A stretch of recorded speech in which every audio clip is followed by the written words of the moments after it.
हाँ जी, good morning. क्या पढ़ा था कल हमने? लोकगीत कर दिए कंप्लीट। शुभ काम पूरा होने पे कौन सा लोकगीत गाया जाता? दूल्हे को जादू टोने से बचाने के लिए, गालियों वाले गीत, लड़की की विदाई पर, दामाद के पहली बार ससुराल आने पर, सगाई के बाद और शादी से पहले। कौन सा? मौर्य। भील महिला पति के पास संदेश भेजती है। सोवटियो। कौन सा? बाकी महिलाएं पति के पास संदेश भेजती है। कुर्जा। राजस्थान का राज्य गीत और पति के आने का शगुन मनाती है। कागा। कौन सा है? जैसलमेर का एक लोकगीत जो याद में गाया जाता है। झोरावा। मेवात का लोकगीत जो याद में गाया जाता है। और हाड़ौती का एक लोकगीत। कौन सा? बिछुड़ा। भील महिला पुरुष मिलकर गाते हैं। कौन सा? अमसीड। और एक और पढ़ा हमने सिरोही का एक लोकगीत। मांड गायन शैली कहाँ विकसित हुई? अल्लाह जिलाई बाई और गौरी बाई कहाँ की?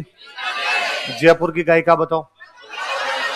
बन्नो बेगम और बतूल बेगम। पाली की एक और उदयपुर से और जोधपुर से जमीला बानो। इनका मुख्य गीत कौन सा है?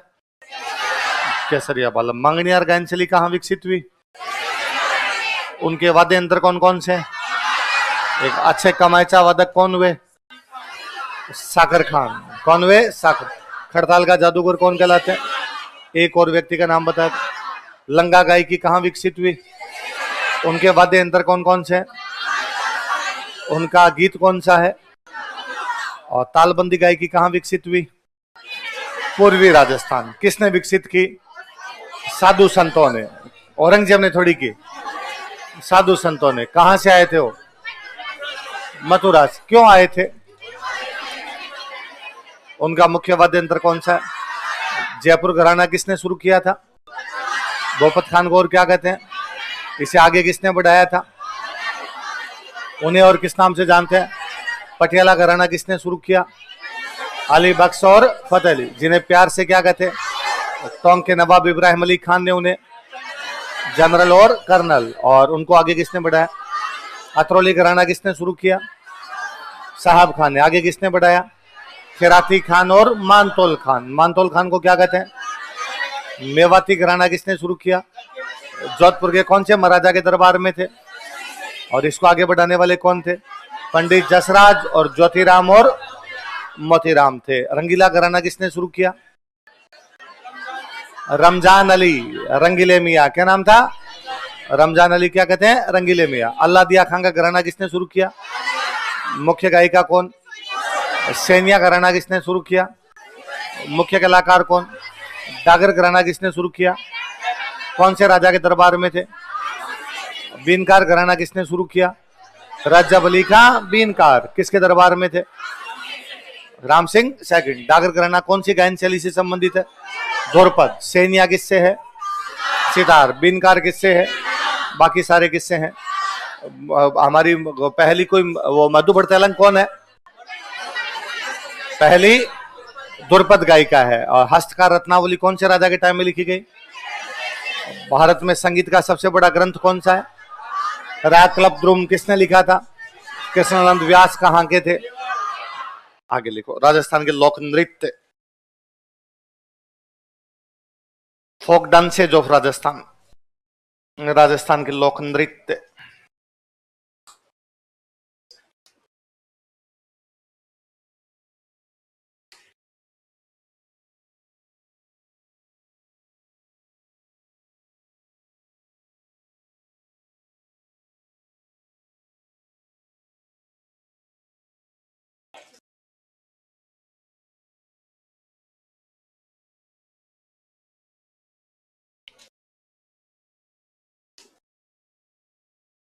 आप यदि PYQ देखोगे ना, पुराने साल के क्वेश्चन देखोगे, तो लोक नृत्यों के दो प्रकार के सवाल देखोगे।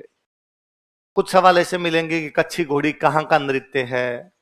आपको मिलेगा बम नृत्य कहाँ किया जाता है, गरबा नृत्य कहाँ किया जाता है, घुड़ला नृत्य कहाँ किया जाता है। या कुछ सवाल ऐसे मिलेंगे, इनमें से कौन सा ग्रासिया जनजाति का लोक नृत्य है, इनमें से कौन सा नृत्य कालबेलिया करते हैं, इनमें से कौन सा नृत्य मेओं द्वारा किया जाता है। मतलब या तो पूछ रहे हैं जगह, या पूछ रहे हैं जनजाति? क्या पूछ रहे हैं? दो, या तो जगह या जनजाति, मतलब या तो क्षेत्रीय नृत्य हो सकता है या जनजाति हो सकता है, या तो रीजनल डांस हो सकते हैं या ट्राइबल डांस हो सकते हैं। तो हमें दो पढ़ने, कौन कौन से बताओ? रीजनल और ट्राइबल, क्षेत्रीय लोक नृत्य और जनजाति। पहले लिखो क्षेत्रीय लोक नृत्य, रीजनल फोक डांसेस।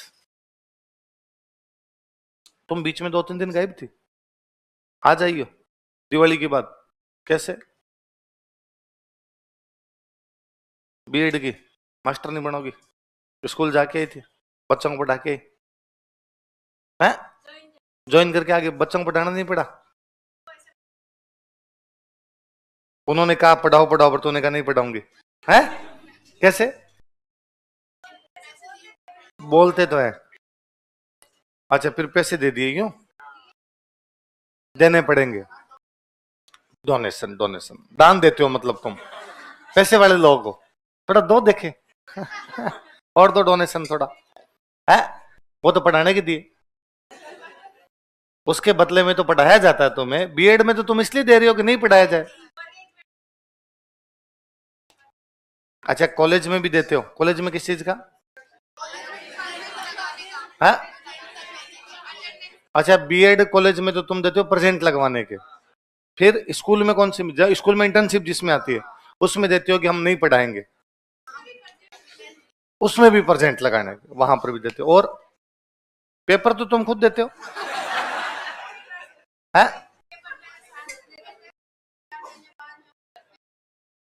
अच्छा, पेपर भी तुम्हें पहले दे दिए जाते हैं, फिर तुम घर से बैठ के लिख देते हो।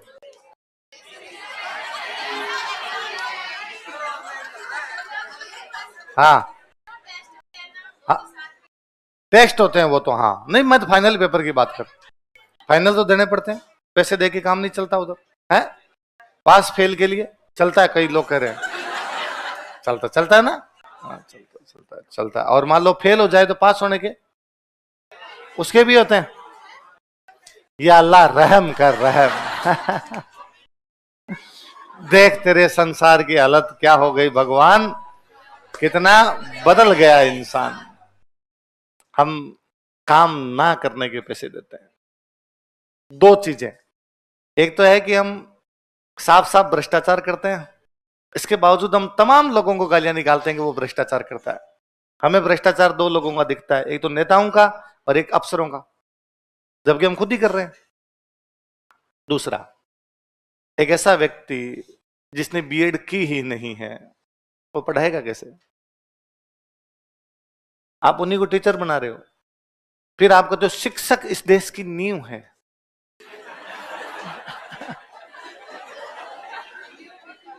वह इस देश का भविष्य तैयार करता है। कोई बताओ जाके उन हिंदी वाले टीचर्स को जो ये लिखवाते हैं कि शिक्षक इस देश की नींव की, गलगी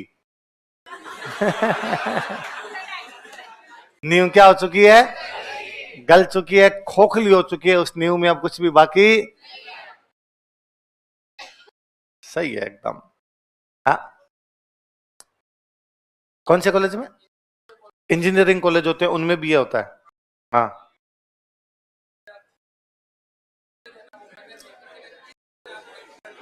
अच्छा, 20-20 हजार रुपए देके, हाँ,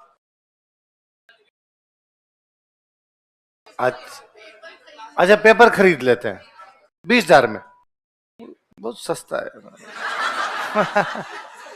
नॉट एक्सपेंसिव, है? अरे आप सब पैसे वाले हो, आप देखो उस चीज के रुपए दे रहे हो जो आपके पास है भी नहीं। इससे अधिक पैसे वाले क्या होंगे आप? गरीब आदमी हो तो मरे नहीं दी जाए, गरीब आदमी हो तो कहीं मैं 1 रुपया नहीं दूंगा, आगे पढ़ूंगा यहाँ, है ना? गरीब तो है वो। अब आपको हमें तो कोचिंग करनी है, तो वो तो फिर वो ये भी कर दे कि भाई मैं ऑनलाइन पढ़ लूंगा, मेरे पास पैसे नहीं है, मैं सेल्फ स्टडी कर लूंगा, मेरे पास पैसे नहीं। तुम्हारे पास है अथाह पैसे, इसलिए तुम कोचिंग वालों को पैसे देते हो। कोचिंग वाले पढ़ाते हैं फिर भी नहीं पढ़ते। तुम उन लोगों को पैसे देते हो जो पढ़ाते भी नहीं है और तुम पढ़ना भी नहीं चाहते हो। मतलब तुम दोनों तरफ से पढ़ना तो नहीं चाहते कम से कम बीएड में भी तुम नहीं पढ़ना चाहते, कोचिंग में भी तुम नहीं पढ़ना चाहते। फर्क इतना है कि बीएड वाले पढ़ाना भी नहीं चाहते, कोचिंग वाले हम पढ़ाना चाहते हैं। यहाँ तुम्हारी मर्जी है कि तुम पढ़ो तो ठीक है, नहीं पढ़ो तो ठीक। बाकी बीएड वालों को तो तुम साफ साफ कह के आते हो कि हम पढ़ेंगे, पर ये ले लो हमसे रुपए, और लिए जा रहे हैं। और सब सरकारों को पता है ऊपर से लेके नीचे तक पता है। उसके बावजूद एक सिंगल आदमी, कभी चुनाव के टाइम ये मुद्दा होता है क्या? किसी चुनाव के समय ये मुद्दा देखा कि ऐसे कैसे शिक्षक भर्ती किए जा रहे हैं जिन्होंने बीएड की ही ना हो? क्या हमारे बीएड कॉलेजों के अंदर पाठ्यक्रम पूरा करवाया जा रहा है? क्या स्कूलों में जो इंटर्नशिप होती है उसके अंदर उन विद्यार्थियों द्वारा पढ़वाया जाता है जो विद्यार्थी वहां पर इंटर्नशिप के लिए आते हैं? क्या ऐसा कभी मुद्दा उठा? क्या ऐसा कभी मुद्दा उठा चुनाव के अंदर कि कॉलेज की जो शिक्षा है वो कोलैप्स कैसे कर गई? कि कॉलेज की जो शिक्षा है, BA first year second year final के अंदर कोई भी बच्चा पढ़ने के लिए क्यों नहीं जाता है? ऐसा मुद्दा कभी उठा कि जब बच्चा एक भी दिन कॉलेज नहीं गया फिर भी उसके पेपर कैसे हो गए? क्या ये मुद्दा उठा कि जो एक भी दिन कॉलेज नहीं गया वो पास कैसे हो गया? क्योंकि पास भी तुम फर्जीवाड़े में हो। तुम क्या, सब मैं तुम्हारे में शामिल हूं? सारी की सारी जनरेशन टू जनरेशन हम सब फर्जी। मैं कहता हूं सही सही ढंग से यदि BA first year second year final की कॉपियां चेक हो जाए, हम सारे फेल हो जाए, पास ही नहीं हो, सिंगल पास नहीं हो, फेल हो जाए। क्योंकि हम क्या लिख के आते हैं ये हमारा जीव भी नहीं जानता है। उस बीए वाली कॉपी के अंदर जो भाई साहब हम दिल वाले दुल्हनिया ले जाएगी कहानियां। और तो मेरे नहीं होता, मेरे को सीनियर वाली बात कि मैं फर्स्ट ईयर में पढ़ता था तो मेरे थी बीएससी, मेरे से नीचे स्टूडेंट कुछ रहते थे, उन्होंने बीए में एडमिशन ले रखा था। पर मैं शाम को खाना खाने के बाद में डेली उनके पास में जाया करता था और हम बैठ के डिस्कस करते, पॉलिटिकल डिस्कस कर लेते, क्रिकेट की बातें कर लिया करते, सिनेमा की बातें कर लिया करते। डेली का रूटीन था। अखबार में कुछ आता उस पर चर्चा कर लेते या इधर उधर की यूं आपस में गॉसिप कर लिया करते। एक दिन मैं नीचे गया, मैंने, वो 3 लोग रहते थे, हम ऊपर 2 भाई रहते थे, एक तो मेरे से छोटा था। तो भाइयों भाइयों में वैसे भी थोड़ा कम्युनिकेशन गैप रहता है, हमारी बातचीत होती नहीं आपस में, उसके दोस्त अलग मेरे दोस्त अलग। तो मैं उन तीनों के पास नीचे जाता, तो मैंने गेट नॉक किया एक दिन शाम को, तो गेट खोले नहीं। मुझे लगा यार आज तो किधर के, बाहर देखा ताला भी नहीं था। तो 2-3 बार टक टक टक टक किया, तो फिर धीरे से एक दोस्त ने धीरे से खोला, तू ही है क्या? हाँ, फटाफट जा अंदर। मैं अंदर गया तो अंदर बोतल खोल रखी थी उन्होंने, और वो इस चक्कर में नहीं खोल रहे थे वो मकान मालिक ना आ जाए, बाहर सुगंध उगंध ना चली जाए थोड़ी, ऐसा कुछ था। अच्छा, वो तीनों नहीं पी रहे, वो जो मेरे तीनों दोस्त है वो नहीं पी रहे, उनके गेस्ट आए हुए वो अकेले बैठ के लिटिल लिटिल एंजॉय कर रहे हैं। तो स्वाभाविक बात है, मैं जब उस रूम में जाऊंगा तो मैं तो ये पूछूंगा ये कौन है, और जो वो गेस्ट होंगे वो मेरे से कहेंगे कि है ना आ सकते हो आप। तो मैंने जाते वो गेस्ट जो बैठे थे उनको राम राम किया, राम राम। और मैंने उनसे पूछा कौन है, तो उन्होंने कहा भाई हमारे रिश्तेदार है, भाई साहब लगते हैं रिश्ते के अंदर, और ये बीकानेर एग्जाम देने के लिए आए हुए थे, कल इनका एग्जाम है। उन्होंने मेरे को पूछा तुम्हारा क्या नाम है? राजू नाम, तुम क्या करते हो? तो मेरे दोस्तों ने कहा ये बीएससी करता है, बीएससी में एडमिशन है इसका। अच्छा आओ तुम आओ देखे, तो मैंने कहा अरे नहीं नहीं आप लीजिए। तो मैं बैठ गया उनके पास, तो अब वो क्यूरियोसिटी रहती थी नए लोगों से मिलने की, बात करने की, तो मैंने उनसे पूछा कि आपका कल एग्जाम है तो फिर आप, तो उन्होंने कहा अच्छा रहता है एग्जाम इससे। तो भाई साहब एग्जाम किस चीज का है? तो उनका एमए फाइनल, एमए फाइनल का एग्जाम। तो मेरा अगला सवाल था कौन सा सब्जेक्ट है? उनका जियोग्राफी। तो अब हमने कहा भाई जब इतना पहुंचा हुआ संत आदमी है, दारू पी के एग्जाम देगा, एग्जाम अच्छा होगा इसका। और उसने कहा मेरा रेगुलर है, मैं जब भी एग्जाम होता उससे पहले लगा के जाता, ठीक रहता, नींद अच्छी आ जाती, टेंशन नहीं रहती, जो याद है वो दिमाग में स्टोर रहता है। तो मैंने कहा कि भाई साहब ये गुरु मंत्र तो दीजिए कि पास कैसे हुआ जाता है, स्कूलों की पढ़ाई अलग थी, कॉलेजों की पढ़ाई अलग है, कैसे क्या करना है? तो उन्होंने कहा कुछ भी नहीं है, तू तो फिर भी थोड़ा साइंस का है, तो तेरा तो मैं थोड़ा नहीं बता सकता, बाकी आर्ट्स वाला तो मैं पूरा बता देता हूँ मैटर एकदम। मैं हाँ बता दो, ये बता दो। क्या किसी भी क्वेश्चन को, तब कॉलेजों में वो क्वेश्चन आते थे बड़े बड़े, छोटे क्वेश्चन आते नहीं थे, 5-5 पेजों में। आजकल तो वो 15 शब्दों में तुम्हारे नहीं होगे क्या? बड़े ही है क्या? सेमेस्टर में नहीं हुए क्या छोटे वाले? आजकल कई यूनिवर्सिटी में छोटे बड़ा। हमारे टाइम में इतना ही था कि वो 10 क्वेश्चन आएंगे, 5 करने, 10 या 15 कुछ ऐसे आते थे, एक यूनिट से एक एक 2-2 यूं करने होते थे। मैं भूल गया, अब तो कुछ ऐसा सा होता था कि इतने क्वेश्चन आएंगे, इतने करने होंगे, 5 करने होते थे, एक को 5-5 पेज में लिखना होता था। तो 25 पेज तो कम से कम भरो, हालांकि वो कॉपी शायद 36 पेज की है ना, तो कहीं तो 36 के 36 ही भर देते थे, मेरे तो कभी जीवन में नहीं भरी गई। तो उन्होंने कहा कोई भी क्वेश्चन देखो तो उसको 4 भागों में बांट लो। हाँ भैया, का राजनीतिक, सामाजिक, आर्थिक और धार्मिक, इन 4 भागों में बांट के आंसर लिख दो। राजनीतिक के आंसर, तो हम बड़े इंप्रेस होंगे, हाँ यार बड़ा सिंपल बात है। और हमने ये सुन रखा था कि चीजों का विश्लेषण, चीजों को तोड़ के यदि किया जाता चीजें बड़ी सही रहती है। कोई क्वेश्चन है उसका राजनीतिक लिखो, उसका सामाजिक लिखो, उसका, मैं हाँ हाँ मैं हूँ, सारे ही हूँ।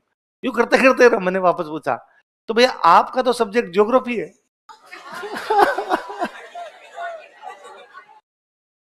तुमने कहा सो व्हाट, ज्योग्राफी में भी 4 टुकड़ों में तोड़ लो, राजनीतिक, सामाजिक, धार्मिक।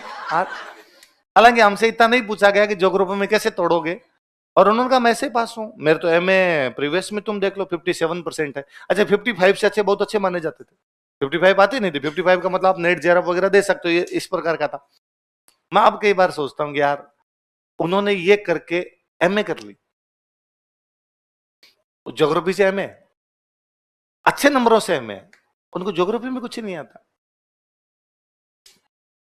ठीक है, मगर अपने अब मान लो, अब कंपटीशन, अब कंपटीशन में क्या करते हैं अपने, कंपटीशन हो गए वन लाइनर एग्जाम जो होते हैं, इस वन लाइनर के अंदर आपने कुछ एक सिलेबस होगा, उस सिलेबस की चीजें याद की, वन लाइनर वो किए, फिर आप पढ़ाने के लिए जाते हो। आपका बीएड का कोई एक्सपोजर नहीं, आपने बच्चों को एक दिन नहीं पढ़ाया, आपको ज्योग्राफी उस तरीके से आती भी नहीं है जैसे पढ़ाने वाली ज्योग्राफी होनी चाहिए, उसके बावजूद आप टीचर हो।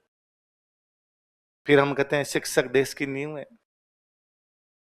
है ना। तो कई चीजों में बड़ा ही मुझे सोचने वाला सा लगता है कि यार इस पर कोई बात ही क्यों नहीं करता, कि हमारी स्कूल और कॉलेज दोनों कोलैप्स कर गई है।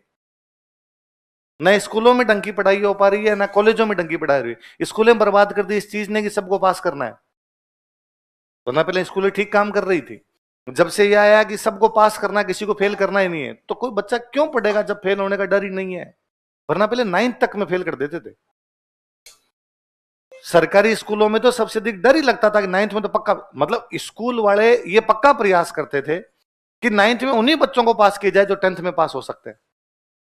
क्योंकि यदि 9th में किसी ऐसे बच्चे को पास करके 10th में भेज दिया जो 10th में फेल हो जाएगा, तो हमारे स्कूल का रिजल्ट खराब हो जाएगा। इसलिए 9th में फेल करो, 2 साल 9th में पढ़ाओ इसको ठोक पीट के, ताकि 10th में जाए तो पास हो जाए। अपने स्कूल का रिजल्ट खराब होना नहीं चाहिए। अब उसको पता है रिजल्ट खराब हो ही नहीं सकता, सबके सब पास होंगे, और उसमें भी 10 15 20 पक्के होंगे जिनके 99% आ जाएंगे, वो 90 वाले रेंज में, 92 95 और 97। ठीक है, आपने कह देंगे भाई देखो सब बच्चों के रिजल्ट इस प्रकार का है। स्कूल वाला बट्टा बिठाया हमने, कॉलेज वाला बट्टा हमने उधर बिठा दिया। बुरी बात यह है उस पर कोई बात भी नहीं करता। तो चीजें होने को खराब कोचिंग में भी हो सकती है, स्कूल में भी हो सकती है, कॉलेज में भी हो सकती है। वर्मा को कोचिंग के लिए सब बात करेंगे, कोचिंग वाले ये नहीं करते, या कोचिंग वाले ये करते हैं, ये नहीं करते। विधानसभा में बिल आएगा कोचिंग बिल, है ना, अभी आया, कोचिंग वालों को ये भी करना पड़ेगा, ये भी करना पड़ेगा, ये भी करना पड़ेगा, ये भी करना पड़ेगा, सब चीज ठीक है भाई। School bill, college bill, B Ed college bill सबसे पहले तो ये वाला तो लाया जाए कम से कम। अब सरकार, अब पिछले दिनों से, कुछ दिनों से चला रही है कि जो नौकरियां लगे हुए उनके सर्टिफिकेट वापस चेक किए जाए। बीच में तो भाई साहब अपने बीएड बड़ी टफ थी, अपने यहाँ बीएड में सिलेक्शन नहीं होते थे। आरएस प्री इजी था, बीएड में एडमिशन टफ था, सीटें बहुत लिमिटेड थी, इसलिए पीटीटी का एग्जाम बड़ा टफ हुआ करता। इसलिए अपने यहाँ बीएड, राजस्थान में बीएड में एडमिशन नहीं होता, कम सीटें, कम लोगों का एडमिशन होगा। तब बच गए वो करते कश्मीर से, बिहार से, है ना, वो करते कोई साउथ इंडिया से। कई कई जगह तो कॉलेज भी नहीं है, डिग्रियां हैं, कहां से करके आए, क्या करके आए, अब चेक कर रहे हैं उनके बैठे बैठे कि भाई साहब इन्होंने कहां से की थी, डिग्री कहां से लेके आए थे। अरे यार आपने नौकरी लगा दिया, वो आदमी इतने दिन से देश की नींव तैयार कर रहा है। अरे सही है, अपना देश एकदम महान देश है, चलती रहती है चीजें। फिर हम उम्मीद करते हैं नेताओं से, फिर हम उम्मीद करते हैं हमारे बाकी लोगों से। हम शुरुआत तो, जिस बच्चे ने ग्रेजुएशन के दौरान ये सीख लिया कि कैसे रुपए दे के काम निकाला जा सकता है, आपकी उम्र के बच्चे सीख गए ना कि बीएड कॉलेज वालों को कैसे पटा के रखा जा सकता है, फिर आप अफसर बनोगे, तो आपके मन में क्यों ना आए कि दिए हुए उतने तो लिए जाए कम से कम। लिखो, पहला लिखो Ghoomar.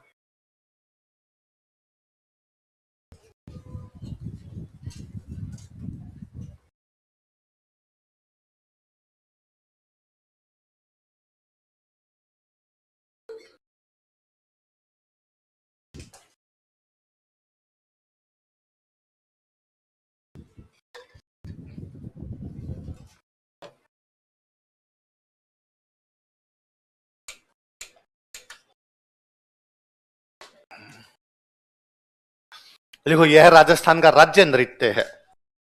It is state dance of Rajasthan. यह राजस्थान का राज्य नृत्य है।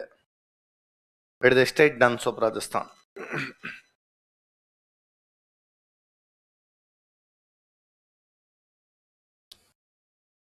यह राजस्थान का राज्य नृत्य। कोई टाइम में भील जनजाति ने शुरू किया था, गणगौर पर करते थे। किसने शुरू किया था?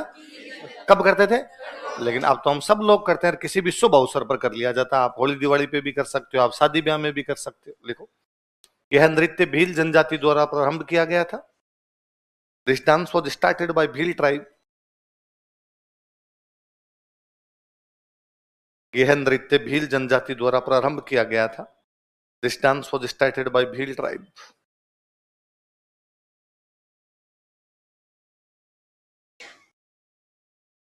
यह गणगौर पर किया जाता था। It was performed on Gangaur.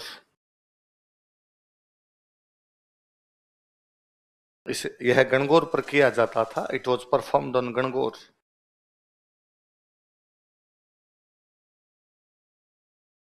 Line change कर लिख लो। वर्तमान में महिलाएं शुभ अवसरों पर इसे करती है। Now women perform it on auspicious occasions. वर्तमान में महिलाएं शुभ अवसरों पर इसे करती है। Now women perform it on auspicious occasions. वर्तमान में महिलाएं शुभ अवसरों पर इसे करती है। Now women perform it on auspicious occasions.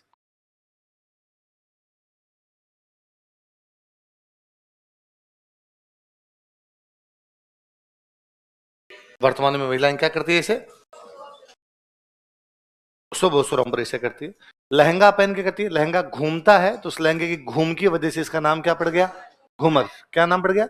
लिखो, लहंगे के घूम के कारण, due to ghoom of lehenga, लहंगे के घूम के कारण, due to ghoom of lehenga,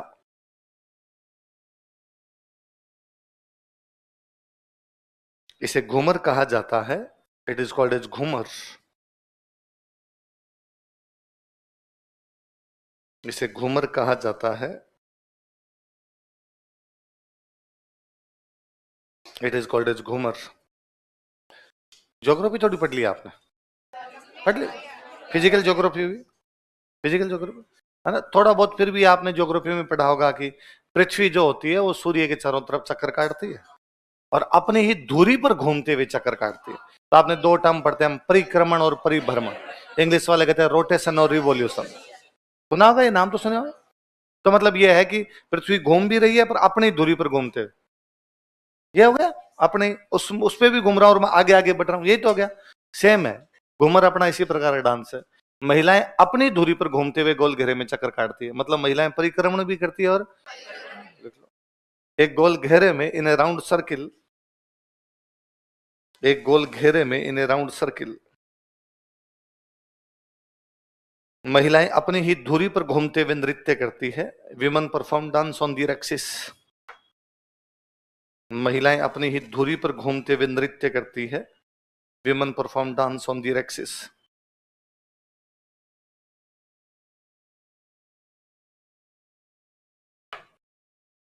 महिलाएं अपनी ही धुरी पर घूमते हुए नृत्य करती है। राजा महाराजाओं के टाइम में गणगौर बड़े त्योहार हुआ करते थे। और कल मैंने बताया था, वैसे ये देवी की प्रार्थना टाइप की है।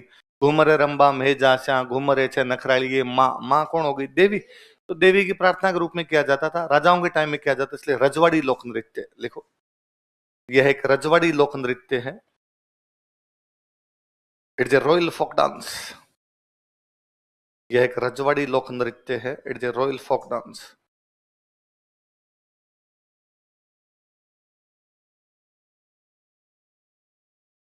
महिलाएं हाथ हिलाती है अपने, लचकदार संचालन। लिखो, इसमें हाथों का लचकदार संचालन होता है। There are flexible hand movements in it. इसमें हाथों का लचकदार संचालन होता है। There are flexible hand movements in it.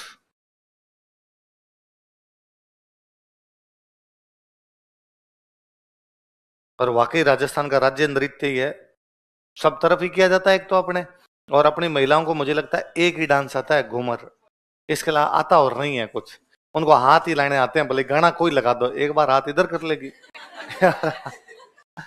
पहले मुझे याद है गांव में शादी ब्याह में एक गाना बजता था, हरियो पोदिनो, है ना। तो लुड़ जाई रे ले, झुक जाई रे हरिया पोदिना। तो एक बार महिलाएं इधर लुड़ जाती रही, एक बार इधर झुक जाती। फिर बीच में गाने चेंज हुए। जो नई नई बिननियां आई थी 10वीं पढ़ के, है ना, बीच में एक फैशन चला था जब लड़कियों को 10वीं पढ़ा दिया करते थे, उनकी शादी 10वीं की बात करने लगे थे। वो जो बिननी है उन्होंने गाना, ये हरिये पोदिने में डांस नहीं करेगी। उनके गाने नए आए, सात समंदर पार में तेरे पीछे पीछे, गाना चल रहा है सात समंदर पार में तेरे पीछे पीछे आ गई। लेकिन फिर भी एक बार ये थोड़े दिनों बाद गाने वापस चेंज हुए, महीना भीतर बन जाएगी तेरी सॉलिड बॉडी रहे। फिर भी उसको एक बार बॉडी इधर बढ़ानी थी, एक बार तो अपने अंदर ही घुल गया एक डांस। वो कौन सा है? अच्छा, दूसरा मुझे लगता है कि राजाओं के सामने जब डांस किया जाता तो बहुत एटिकेट्स के साथ किया जाए। तो केवल हाथ ही हिले तभी वो घूमर है, शरीर के सारे अंग हिलने लग जाए, फिर नोरा फतेही मेरे घूमर में क्या अंतर है ना। और उस टाइप का डांस करो तो राजा टांगे तोड़े पकड़ के। तो कहा ना भाई, इसमें अलग अलग 8 स्टेप होते हैं। देखो, इस नृत्य में 8 चरण होते हैं। There are 8 steps in this dance. इस नृत्य में 8 चरण होते हैं। There are 8 steps in this dance. जिन्हें सवाई कहा जाता है, which are called as Sawai.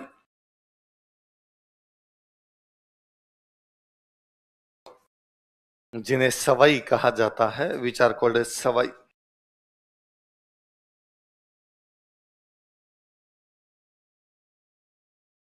जिन्हें क्या कहा जाता है?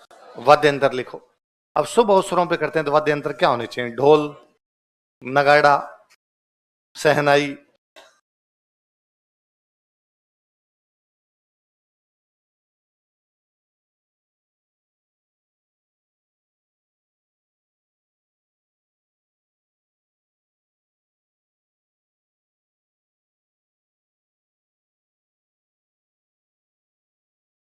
म्यूजिकल इंस्ट्रूमेंट कौन कौन से बताओ देखे?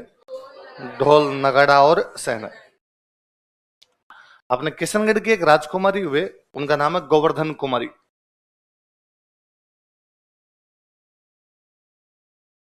क्या नाम है? उन्होंने एक एकेडमी बनाई थी, घूमर गणगौर एकेडमी। कौन सी बनाई थी? किसने? मतलब घूमर सिखाने के लिए। घूमर गणगौर पे किया जाता है, इसलिए कौन सी हो गई? घूमर गणगौर एकेडमी को अकादमी का। तो लिखो, गोवर्धन कुमारी ने घूमर गणगौर अकादमी की स्थापना की थी। गोवर्धन कुमारी स्टैब्लिश्ड घूमर गणगौर एकेडमी। गोवर्धन कुमारी ने घूमर गणगौर अकादमी की स्थापना की थी। गोवर्धन कुमारी established Ghoomar Gangaur academy.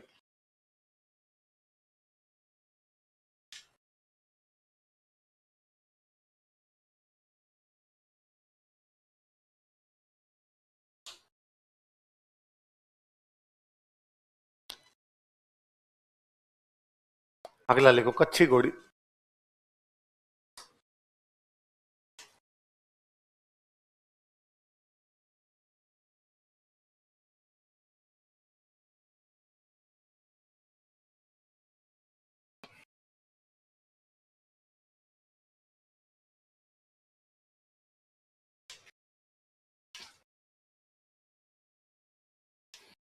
Basically एक तो शेखावाटी में, और एक जो अपना नया डिस्ट्रिक्ट बन गया डीडवाना कुचामन, इस वाले इलाके में। लिखो क्षेत्र, एरिया।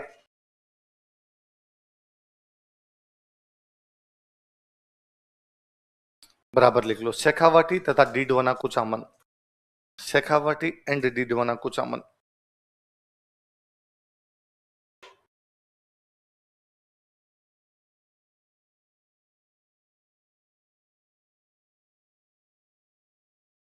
पुरुषों का डांस है भाई। लिखो, यह नृत्य पुरुषों द्वारा किया जाता है। Man perform this dance. यह नृत्य पुरुषों द्वारा किया जाता है। Man perform this dance.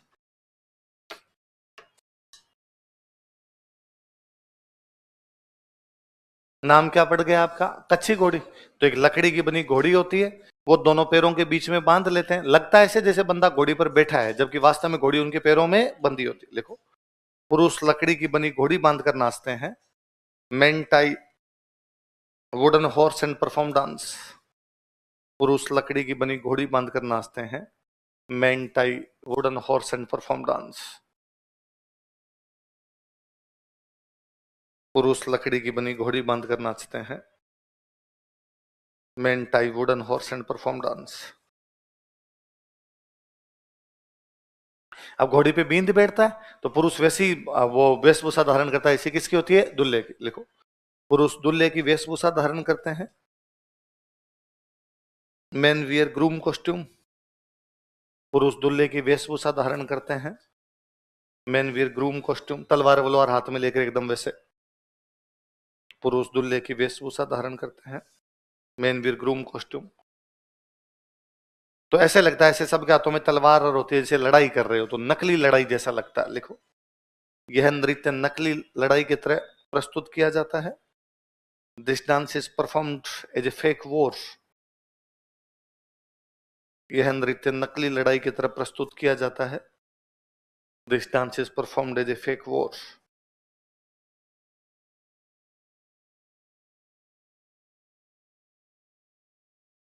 अच्छा, 8 पुरुष होते हैं। कितने पुरुष होते हैं? 2 लाइनों में खड़े होंगे, फिर अपनी पोजीशन चेंज करते हैं यूं तलवारों से ऐसे लड़ते लड़ते।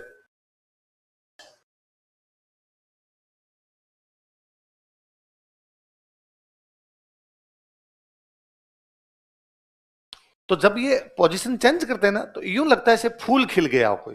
वापस जब अपनी पोजीशन में आएंगे तब लगता है फूल मुरझा गया। वापस से गुलदस्ता बना, गुलदस्ता बिखर गया, गुलदस्ता बना। तो कोई पूछेगा कौन से नृत्य को देखते समय फूल के खिलने और मुरझाने जैसा आभास होता है? लिखो, 8 पुरुष 2 पंक्तियां बनाते हैं। 8 men make 2 lines. 8 पुरुष 2 पंक्तियां बनाते हैं। 8 men make 2 lines.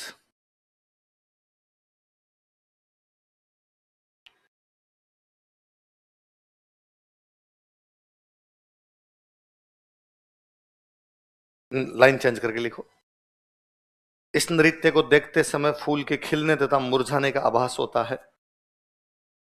This dance seems like a blossoming. Blossom होता है, ब्लॉसम। इस नृत्य को देखते समय फूल के खिलने तथा मुरझाने का आभास होता है। This dance seems like a blossoming. इस नृत्य को देखते समय फूल के खिलने तथा मुरझाने का आभास होता है। This dance seems like a blossoming. इस नृत्य को देखते समय फूल के खिलने तथा मुरझाने का आभास होता है।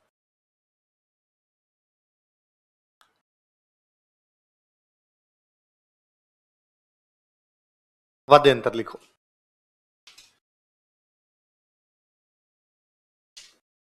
ढोल, थाली और झांझ।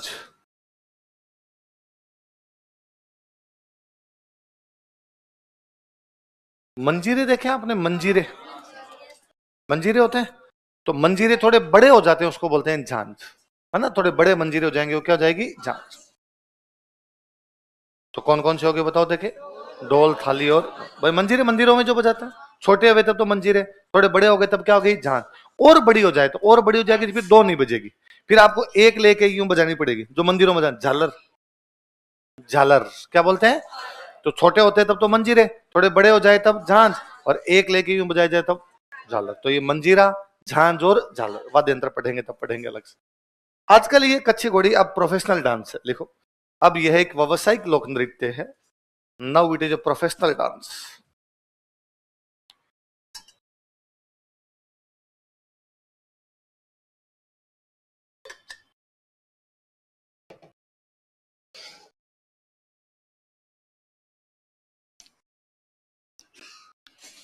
जवाहर कला केंद्र नाम सुना है?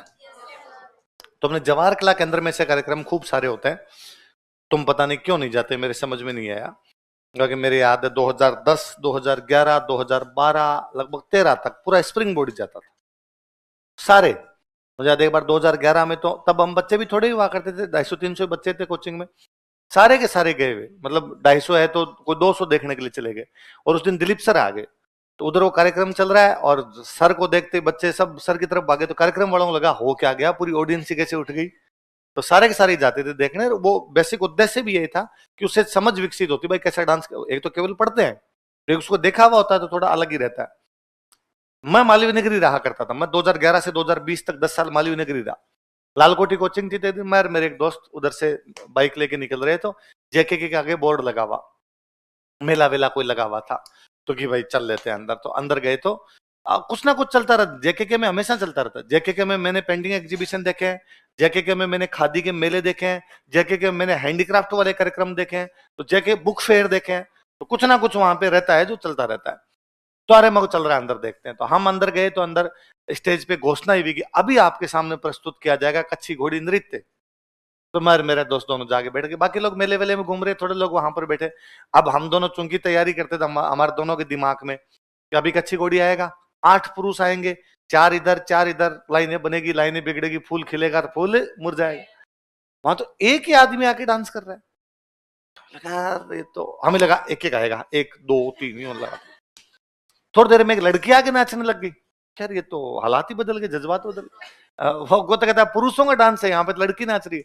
फाइनली 5-7 मिनट की उनकी जो परफॉर्मेंस थी, वो पुरुष पुरुष एकदम वैसे घोड़ी पर बैठे हुए, दुल्हे बने हुए, तलवार ली हुई, वैसे नाच रहे हैं। लड़की पास में सिंपल जो डांस होता है वैसे डांस कर रही है। वो जैसे खत्म हुआ तो हम उनके पीछे पीछे चले गए, उस कलाकार के आने का। वैसा एक बात पूछनी थी, वो स्टेज के पीछे तैयारी करते हैं अपनी।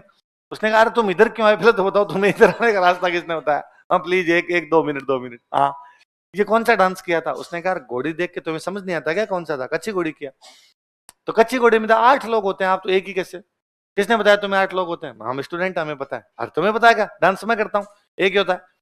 और वो कच्ची घोड़ी में तो हमारा ये भी पड़ा हुआ है कि महिलाएं तो भाग लेती नहीं आपके साथ, वो लड़की भी नाच रही थी। उनका तो पंचायती मत करो, अगला कार्यक्रम है मेरा, रवाना हो जाओ। हम दोनों ने आके बाद में डिस्कशन किया ऐसा कैसे हुआ। तो फिर हमने इसकी लास्ट लाइन पे जोर दिया कि अब ये एक व्यावसायिक लोक नृत्य है, और जब चीजें प्रोफेशनल होती है तब चीजें वैसी नहीं रहती जैसी वो होती है।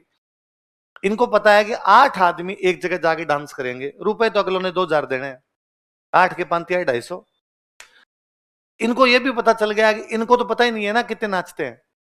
आरएस की तैयारी करने वाले तो कितने लोग हैं, और उनमें से भी कितने देखने जाते होंगे। इनको तो लगता है घोड़ी पर बैठ कर नाचेगा मतलब क्या है, तो एक भी नाच लेगा तो भी वही है। एक आदमी भी जाएगा तो कम से कम 500 तो लाएगा, 700 तो लाएगा, तो उसकी अपेक्षा ज्यादा है। इनको यह भी समझ में आ गया कि पुरुषों को नाचते हुए कोई नहीं देखना चाहता। तो इन्होंने कहा कि फूल खिले और मुरझाएगा तो पता नहीं, नाचे तो जरूर। तो साथ में इधर भी नचा लो और इधर भी नचा लो। जिसको कच्ची घोड़ी देखना है वो कच्ची घोड़ी देखो, और फूल देखना हो। इनके समझ में आई हुई है पूरी गणित एकदम। तो ये तो मैं इसलिए बता रहा था कि आप कहीं देखने जाओ तो ये नहीं होगा 8 वाला, और कुछ ही नहीं होगा। ये केवल पढ़ते हैं हम 8 वाला। अगला लिखो, बम।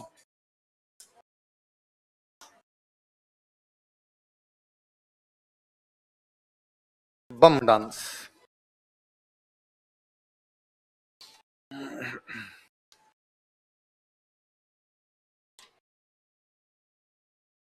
होली के टाइम के आसपास में जब अपने फसलों की कटाई वाला सीजन चल रहा होता है, उस समय भरतपुर क्षेत्र में पुरुषों का एक डांस है। देखो भरतपुर क्षेत्र में, भरतपुर एरिया, भरतपुर क्षेत्र में, भरतपुर एरिया पुरुषों द्वारा फाल्गुन के महीने में किया जाता है। Man perform it in month of Phalgun या फाल्गुन मंथ। पुरुषों द्वारा फाल्गुन के महीने में किया जाता है। Man perform it in Phalgun month.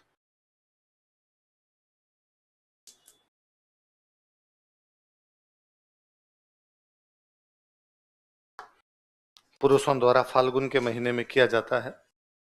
अच्छा, इसमें एक वाद्य यंत्र होता है नगाड़ा। मुख्य वाद्य यंत्र कौन सा होता है, लिखो मुख्य वाद्य यंत्र नगाड़ा।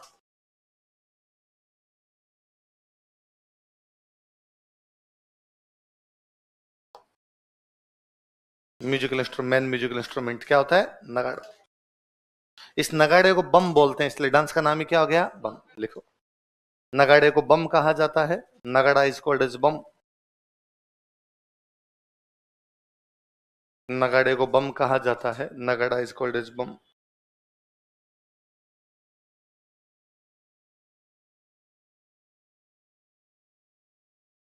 नगाड़े को क्या कहा जाता है। अच्छा, हमने पढ़ा था कि होली के टाइम में पश्चिमी राजस्थान में गाते हैं धमाल, और पूर्वी राजस्थान में गाते हैं रसिया। तो इस दौरान जो गीत गाए जाते हैं कौन सा है, लिखो इस नृत्य के दौरान रसिया नामक गीत गाए जाते हैं। रसिया सॉन्ग्स आर संग ड्यूरिंग दिस डांस। इस नृत्य के दौरान रसिया नामक गीत गाए जाते हैं। रसिया सॉन्ग्स आर संग ड्यूरिंग दिस डांस। इस नृत्य के दौरान रसिया नामक गीत गाए जाते हैं। रसिया सॉन्ग्स आर संग ड्यूरिंग दिस डांस।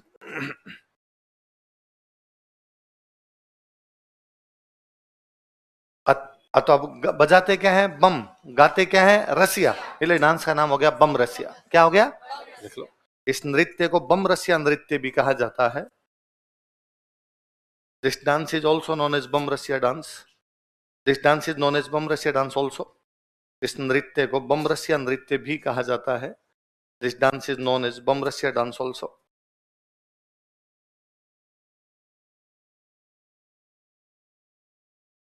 इस नृत्य को बम रसिया नृत्य भी कहा जाता है। This dance is known as Bam Rasiya dance also. मुख्य वाद्य यंत्र तो नगाड़ा हो गया। देखो अन्य वाद्य यंत्र,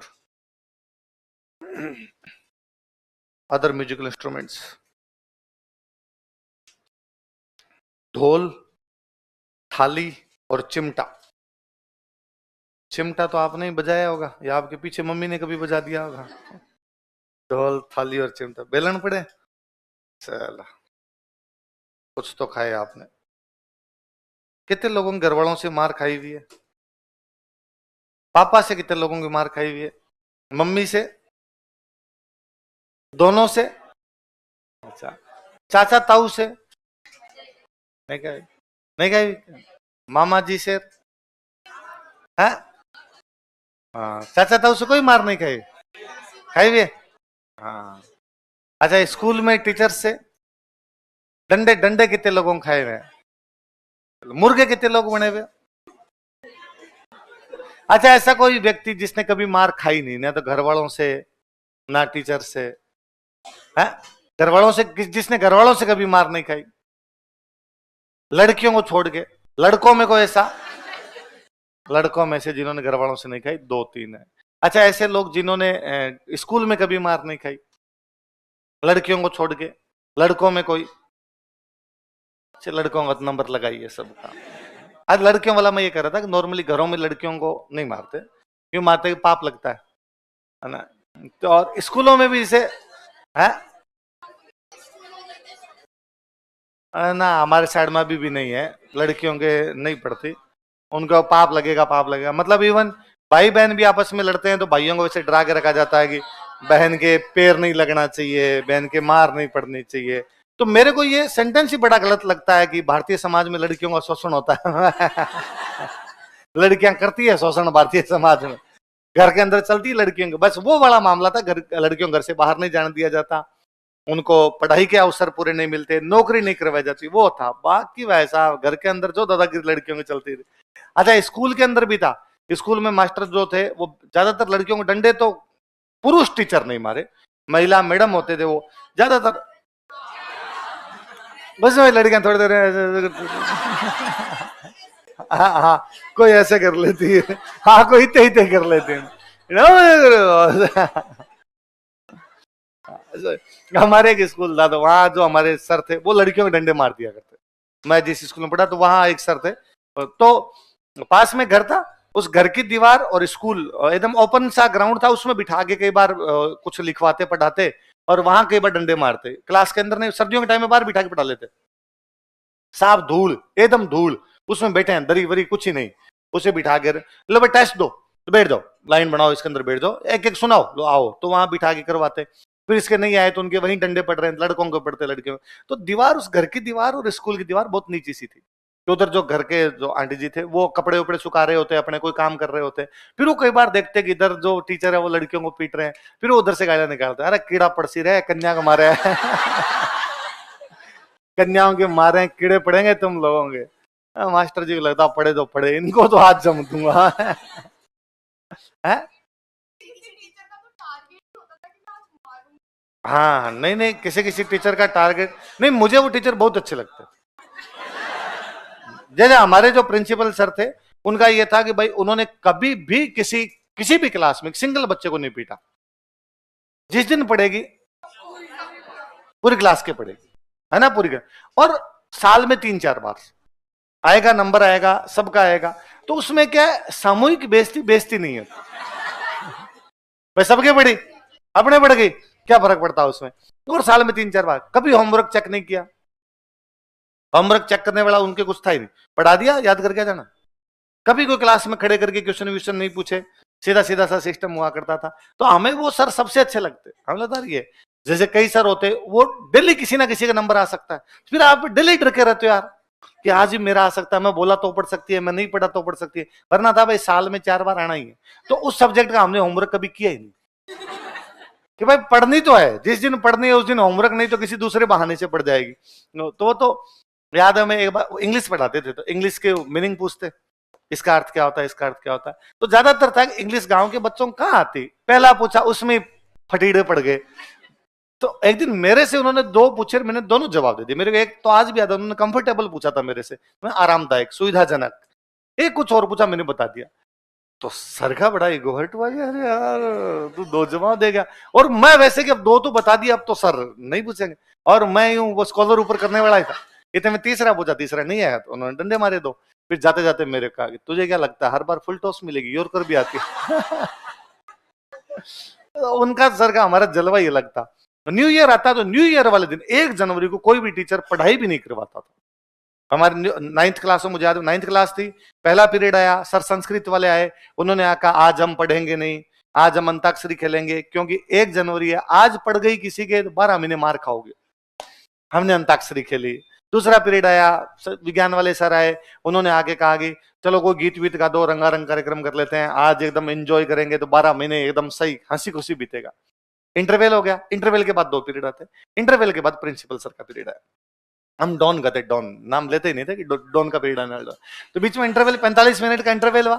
45 मिनट में हम खाना भी खाते और थोड़ी बहुत क्रिकेट भी खेल के आते, कि भले ही एक 5-5 ओवर का मैच लगाना है, पर फटाफट एक मैच लगा के आया करते थे। तो हम खाना खाया, खाना खा के फटाफट क्रिकेट विकेट खेल के आए, हम आके बैठे, सर आए, सर आते सबका था क्लास में, सब बच्चे खड़े होंगे, वेलकम सर। तो जनरली होता है कि सर चेयर पे बैठते और चेयर पे बैठकर सिट डाउन, और हम बैठते समय थैंक यू सर, और क्लास शुरू हो जाती, ये होता था।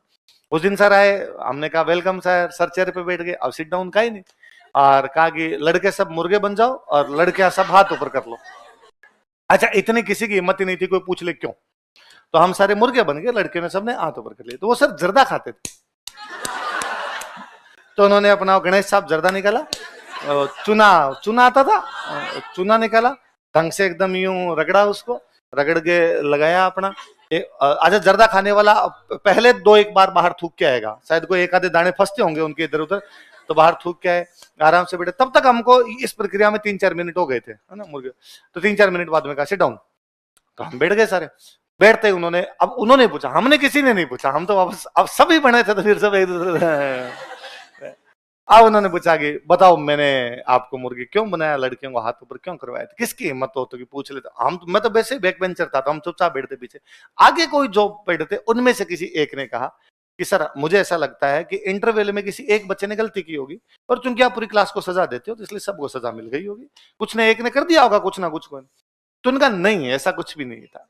तो सर फिर क्यों आपने मुर्गा बनाया, क्यों हाथ ऊपर करवाए, तो कि राजेंद्र सिंह अपना हैप्पी न्यू ईयर इसी प्रकार से मनाता है, आपने मनोरंजन के लिए। और हमें इतने अच्छे लगे सर उस दिन, आ रहे ये जलवा, ये होने चाहिए सर, तो बाकी में कोई मतलब ही नहीं है सर का। बालों में कभी कंघा नहीं करते थे, लंबे लंबे बाल रखते अमिताभ बच्चन की तरह, यूं पीछे की तरफ एकदम, तो ऐसे मतलब हाथ लगा लिए यूं बालों में और पीछे कर लियो बाल, कभी कंघा नहीं, कभी बालों के अंदर तेल नहीं लगाया हुआ, सीधे एकदम यूं करके आते। तो एक दिन क्लास में किसी फेयरवेल थी किसी क्लास की, 12th क्लास की, तो उन्होंने किसी एक बच्चे ने पूछा, भाई फेयरवेल के दिन बच्चे थोड़ा पूछ सकते हैं, हालांकि उनसे तो हमारी मेरी तो मैं कभी उनसे बोला ही नहीं, इतने साल तक पढ़ा, कभी बातचीत नहीं की, पर एक किसी बच्चे ने हिम्मत करके पूछा कि सर आप, तो उनके क्या गर्मियों में तो बालों से पानी टपकता रहता था, कि भाई नहाए, नहा के सीधे आके तौलिया वोलिया भी यूं, कोई बालों में ज्यादा उनका लगाना नहीं था, सीधा यूं किया और वो बालों से बंदे सीधे सीधे स्कूल आ गए, तो बालों से पानी टपक रहा उनसे। सर आप सीधे सीधे यूं बाल बना के आते हो, आप सर कंघा भी नहीं लगाते, हमने सुना था आप तेल भी नहीं लगाते हो, सर क्यों, इसका क्या कारण। कहा राजेंद्र सिंह मर्द है, औरत नहीं है, ये काम औरतें करती है।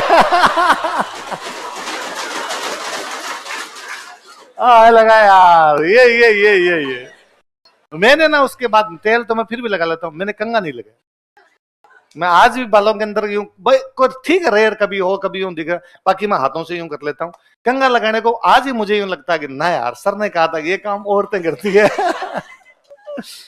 तो कई टीचर्स के, और उस टाइम ऐसे टीचर अच्छे लगते थे स्कूलों में, ऐसे जो टीचर्स होते थे ना, वो यूं अलग जलवा रहता था, अरे यार सर ने क्या डायलॉग दिया इस टाइम, तो तुमने मार खाई है मतलब कुल मिला के, चलो फिर ठीक है। हाँ, एक बार में 24 डंडे खाए तूने और मरी नहीं तू। बैठी है अभी तक। चलो धीरे धीरे मारे होंगे, धीरे धीरे मारे थे। हाँ, मेरे तो 11th-12th में एक मैम थे हमारे प्रिंसिपल, वो थप्पड़ मारते थे। और 10th के बाद जब आप 15 साल पूरी कर लेते हो, उसके बाद में आप बच्चे नहीं हो, आप युवा हो, और उस समय किसी महिला से थप्पड़ खाना, वो भी गाल पे थप्पड़ खाना, इतना इंसल्टिंग फील होता था। तो बाटा बाटा हाथ में आ जाए। अभी मैं दिवाली पे घर गया हुआ था, तो सामने पड़ोस के बच्चे पटाखे वटाखे चल रहे थे, तो मैं इन बच्चों से यूं बातें करने लग गया। तो छोटे छोटे बच्चे 6 क्लास में, 7th क्लास में, तो बच्चियां थी दो, तो मैंने उनको पूछा तुम कौन सी स्कूल में जाती हो, कहाँ जाती हो, तो उन्होंने वो सेम स्कूल ली जिसमें मैं पढ़ा हुआ था। तो मैंने कहा अरे अपने तो स्कूल मेट है। तो उनका आपने कब कर ली थी, मैं कहा मैं 2006 में 12th कर ली थी मैंने। तो हंसी, उन्होंने कहा अरे तब तो हम पैदा ही नहीं हुए थे।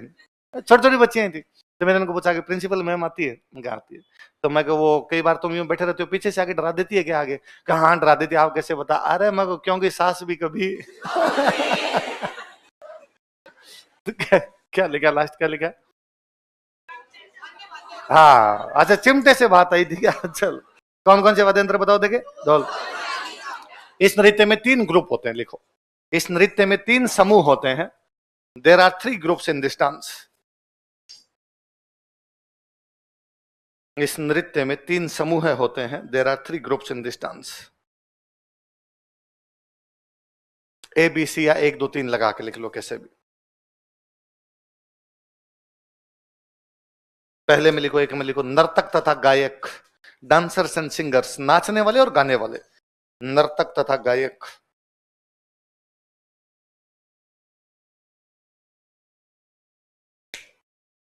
नर्तक तथा गायक, डांसर्स एंड सिंगर्स। दूसरे में लिखो वादक, वाद्य यंत्र वादक, म्यूजिक इंस्ट्रूमेंट प्लेयर्स, वाद्य यंत्र वादक, म्यूजिक इंस्ट्रूमेंट प्लेयर्स। वाद्य यंत्र बजाने, पहले में नाचने गाने वाले, दूसरे में वाद्य यंत्र बजाने, तीसरे में ध्वज वाहक, जो झंडे हाथ में लेके खड़े रहते हैं, ध्वज वाहक, फ्लैग बियरर्स।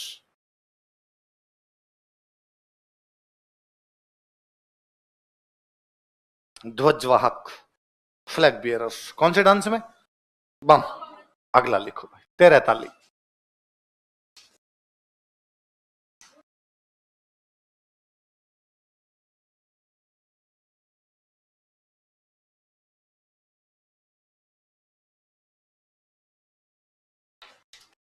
रामदेव जी महाराज का मेला लगता है भाद्रपद शुक्ल द्वितीया से भाद्रपद शुक्ल एकादशी। रामदेव जी महाराज के मेले में रामदेव जी महाराज ने एक संप्रदाय शुरू किया था, कामड़िया। कामड़िया तो बताया था मैंने सर।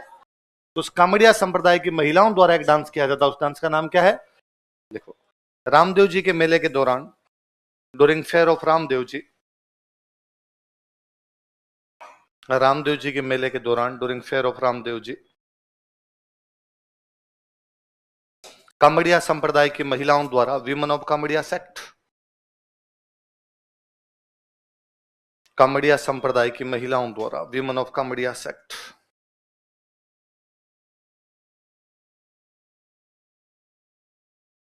कामड़िया संप्रदाय की महिलाओं द्वारा, विमेन ऑफ कामड़िया सेक्ट, यह नृत्य किया जाता है, यह नृत्य किया जाता है, परफॉर्म दिस डांस, यह नृत्य किया जाता है, परफॉर्म दिस डांस।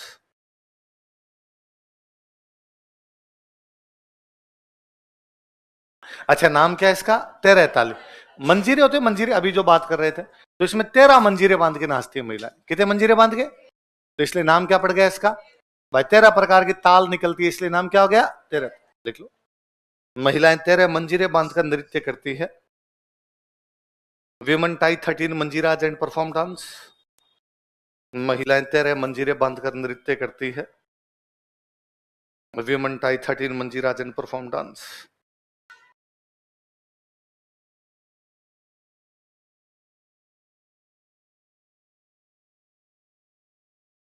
महिलाएं 13 मंजीरे बांधकर नृत्य करती है। Women perform 13 manjiras and perform dance. अच्छा, 9 मंजीरे तो बांधती है दाएं पैर में। कहां बांधती है? दाएं पैर। 2 बांधती है यहाँ कोहनियों पे और 2 बांधती है हाथों में। तो 9 और 2 11 और 2 13। ये यूं एक दूसरे से को भिड़ाती रहती है इधर, तो उनके टन टन की आवाज आती रहती है। लिखो, इसके नीचे लिख लो। 9 दाएं पैर में, 2 कोहनी पर और 2 हाथों में। राइट लेग, एल्बो और हैंड्स दाहिने पैर में, हाथ कोहनी पर और हाथों में। राइट लेग, एल्बो और हैंड्स। 9 कहां पे? 2 कहां पे? बाकी 2 कहां पे?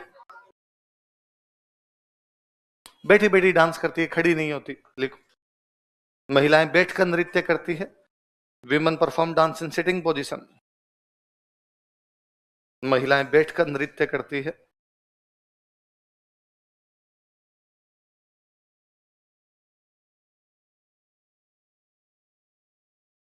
Women perform dance in sitting position.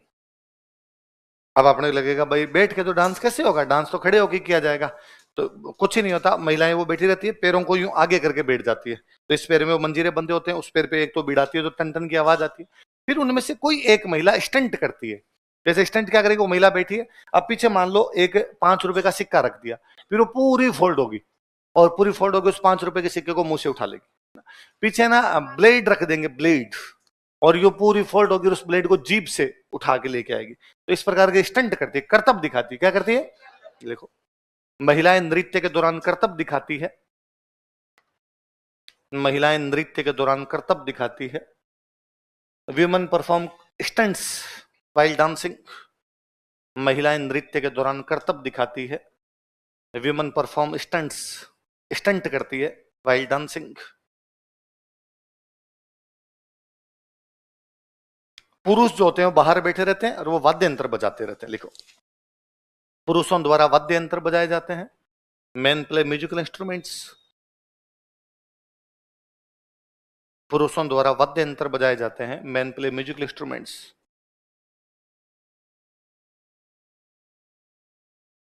अब वाद्य यंत्र लिखो कौन कौन से।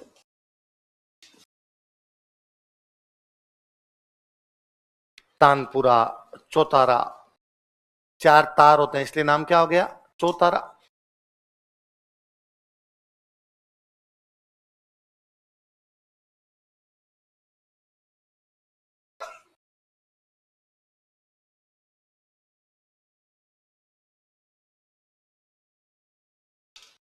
क्या क्या नाम बताओ देखे? तानपुरा और चौतारा। मुख्य वो लिखो, मुख्य केंद्र पाली में एक जगह पड़ती है पादरला।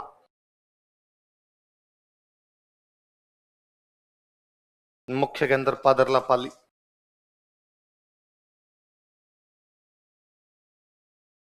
मुख्य केंद्र कौन सा है? पादरला। मुख्य कलाकार लिखो।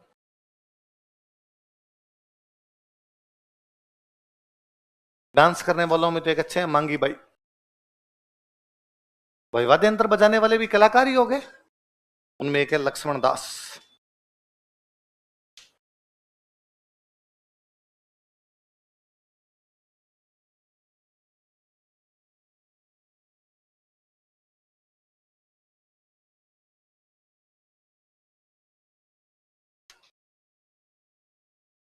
चले आगे।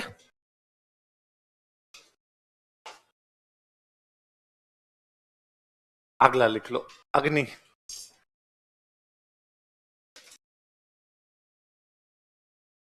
Fire dance.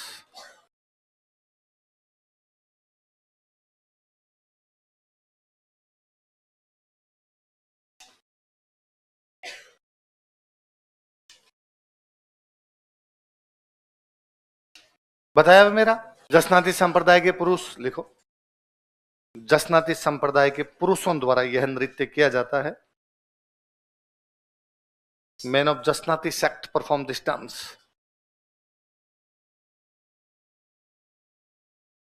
जसनाती संप्रदाय के पुरुषों द्वारा यह नृत्य किया जाता है. Men of Jasnati sect perform this dance. अब वो क्या डांस में परफेक्ट लोग हो जाते हैं. परफेक्ट के लिए हिंदी में अपने एक शब्द होता है वैसे सिद्ध, सिद्धियां करते थे इसलिए क्या कहलाए. तो वो जो लोग होते हैं उनको बोलते हैं सिद्ध. क्या बोलते हैं, ब्रैकेट में लिख लो सिद्ध. अब तो बीकानेर साइड में एक जाति है सिद्ध बाकायदा. तो वैसे भी कोई पूछ ले कि भाई जसनाती संप्रदाय में जो होते हैं उनको क्या कहा जाता था, क्या कहा जाता है सिद्ध. तो कौन करता है अग्नि नृत्य, कौन करता है, जसनाती संप्रदाय के पुरुष. एकदम अग्नि नृत्य नाम क्यों पड़ा, अंगारों पे नाचते हैं. लिखो, इसमें जलते हुए अंगारों पर नृत्य किया जाता है. Dance is performed on burning embers. इसमें जलते हुए अंगारों पर नृत्य किया जाता है. Dance is performed on burning अंबर्स.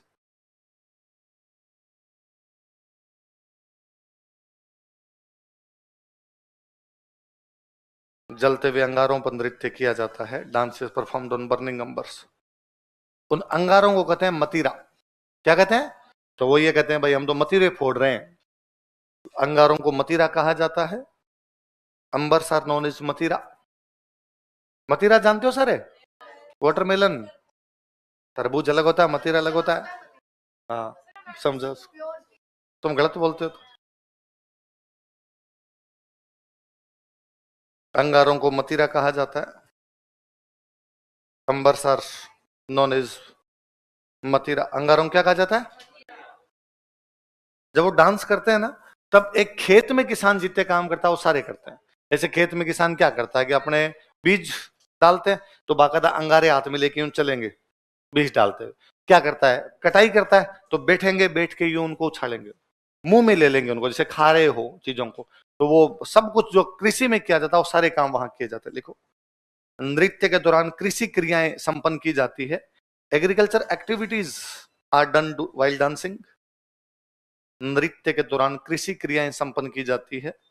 Agriculture activities are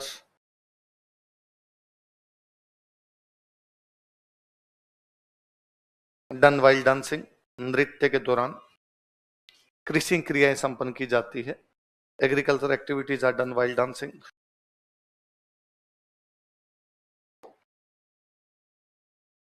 वो उस समय नारेबाजी कर रहे होते हैं, आप बोल रहे होते हैं फतेह फतेह. क्या बोलते हैं, फतेह का मतलब होता है जीत. फतेह का मतलब क्या होता है, आप गाने सुनते हो, कर हर मैदान. लिखो, नृत्य के दौरान फतेह फतेह बोलते रहते हैं. They use to speak Fateh Fateh while dancing. नृत्य के दौरान फतेह फतेह बोलते रहते हैं. They use to speak Fateh Fateh while dancing.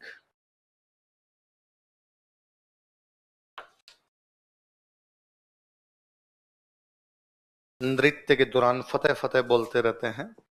Bikaner में एक महाराजा आए थे गंगा सिंह, क्योंकि जसनाती संप्रदाय बीकानेर में ज्यादा था तो उन्होंने इस नृत्य के कलाकारों को प्रोत्साहन दिया था. देखो, बीकानेर महाराजा गंगा सिंह ने, बीकानेर महाराजा गंगा सिंह,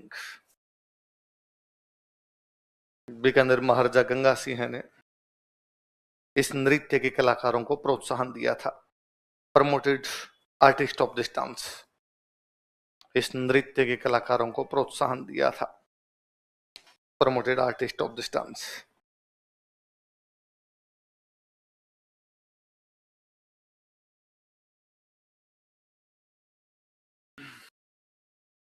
अगला लिखो भाई, ढोल.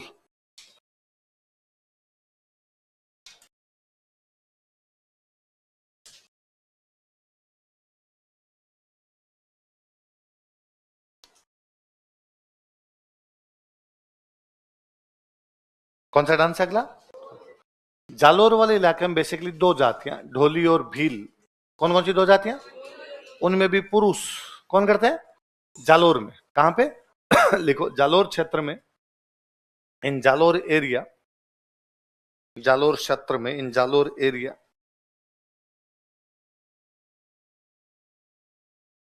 ढोली व भील जाति के पुरुषों द्वारा, man of Dholi and Bhil communities, Dholi व भील समुदाय के पुरुषों द्वारा, man of Dholi and Bhil communities,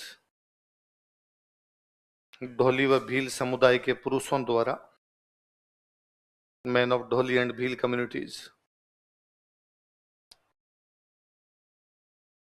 यह नृत्य किया जाता है, परफॉर्म दिस डांस।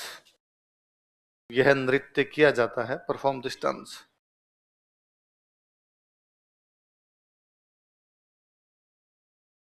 ये ना ढोल बजाने की उनकी जो स्टाइल होती है उसको बोलते हैं थाकना। क्या बोलते हैं? वह पहले ढोल बजता है, फिर ढोल रुक जाता है, फिर वो डांस करते हैं, फिर ढोल बजता है, वो जो स्टाइल है उसको क्या बोलते हैं? देखो, यह नृत्य थाकना शैली में प्रस्तुत किया जाता है। This dance is performed in Thakna style. यह नृत्य थाकना शैली में प्रस्तुत किया जाता है। This dance is performed in Thakna style.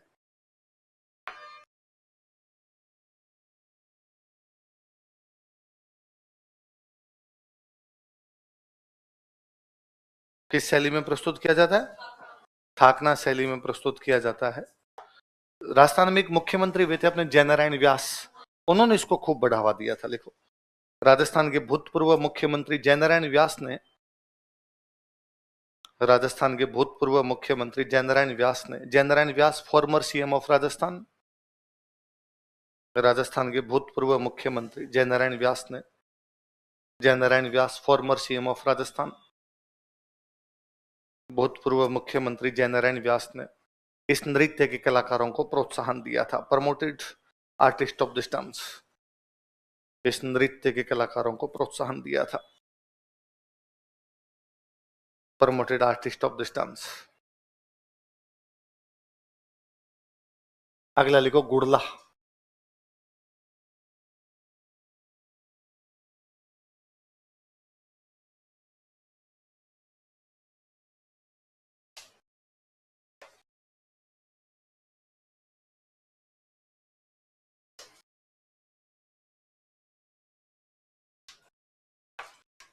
कौन सा डांस है अगला? गुड़ला। गणगौर के आसपास का टाइम था। जोधपुर के पास में गांव पड़ता है, उस गांव का नाम है कोसाना। क्या नाम है? लड़कियां गणगौर पूजने के लिए गई हुई थी, 140 लड़कियां आसपास के गांव की इकट्ठी हुई होगी, गणगौर पूज रही होगी। और उधर से अजमेर का कोई एक सेनापति निकलता है, गुड़ले खान। कौन निकलता है? वो उन लड़कियों को उठा के ले जाता है। उस समय जोधपुर में जोधा का बेटा राज कर रहा, जोधा पढ़ते हैं अपने, जोधा का बेटा राज कर रहा था। बेटे का नाम था सातल। क्या नाम था? सातल को ये पता चलता है, सातल पीछा करता है गुड़ले खान को, गुड़ले खान को मारता है, उन 140 लड़कियों को वहां से बचा के लाता है। तो सातल उस युद्ध में इतना घायल होता है कि सातल के बाद में मृत्यु हो जाती है। तो सातल की याद में जो डांस किया गया कौन सा था? कहते गुड़ले खान को मारा था, गुड़ले खान की गर्दन काट के लाए थे, और गुड़ले खान गर्दन काट के और उन लड़कियों को ला के दी थी। वो लड़कियां उसका फुटबॉल बना के खेलती है उसको, कि भाई ये तुम्हें उठा के लेके गया था। गुड़ले खान के सिर में इतने तीर लग गए थे कि उसका सिर में एकदम छेद ही छेद हो गए थे। तो लड़कियां आज भी जब ये डांस करती है तो सिर पे घड़ा रखती है। घड़ा समझते हो? मटका, और उसमें खूब सारे क्या होते हैं, तो कहते हैं वो गुड़ले खान का प्रतीक है। किसका प्रतीक है? किसकी याद में किया जाता है? सातल। किसकी याद में किया जाता है? कब की बात है? गणगौर की। तो शीतला अष्टमी से लेके गणगौर तक करते हैं। कब से कब तक? सातल कहां का राजा था? जोधपुर। तो कहां डांस किया जाता है? देखो, शीतला अष्टमी से लेकर गणगौर तक, फ्रॉम शीतला अष्टमी टू गणगौर कितने दिन हो जाएंगे? शीतला अष्टमी से गणगौर कितने दिन हो गए?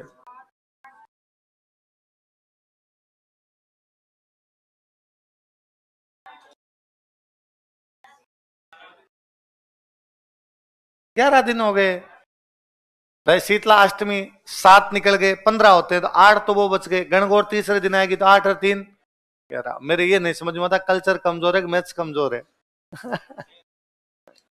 लेकिन शीतला अष्टमी से लेकर गणगौर तक, from Sheetala Ashtami to Gangaur.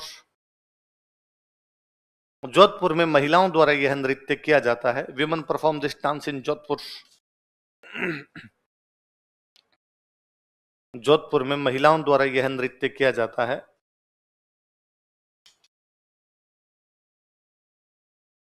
Women perform this dance in Jodhpur.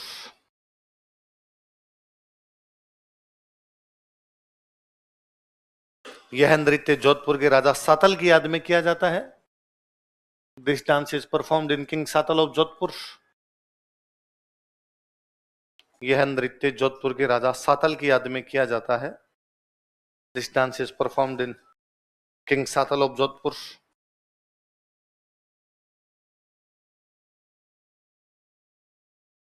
यह नृत्य जोधपुर के राजा सातल की याद में किया जाता है। This dance is performed in king Satal of Jodhpur. Jodhpur के राजा सातल की याद में किया जाता है।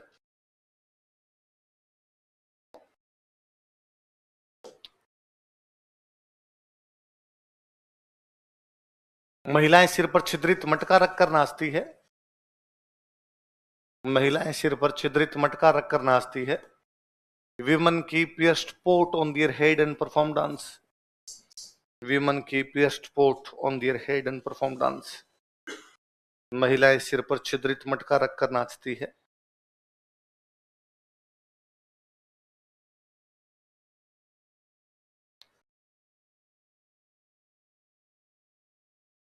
सिर पे क्या रख के नाचती है? छिद्रित मटका रखकर नाचती है। उस मटके में दीपक रखा जाता है। देखो, इस मटके में एक दीपक रखा जाता है। A lamp is kept in this pot. इस मटके में एक दीपक रखा जाता है। A lamp is kept in this pot.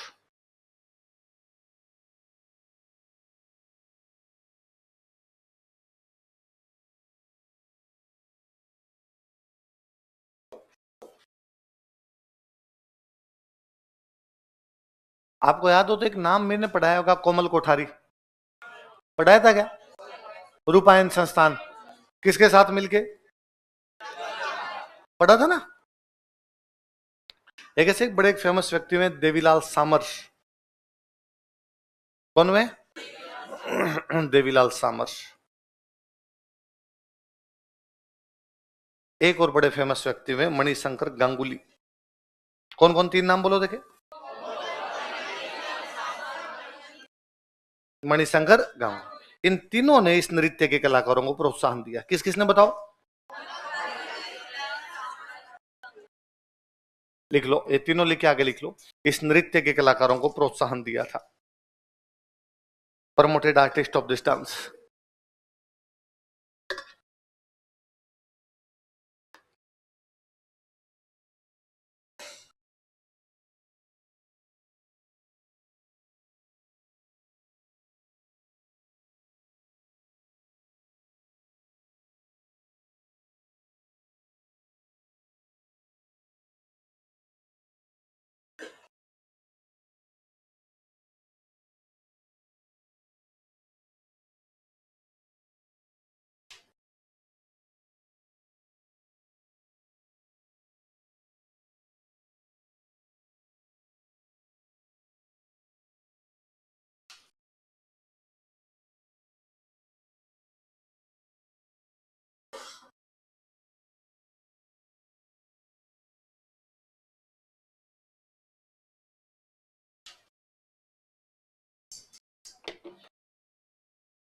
देख लिया?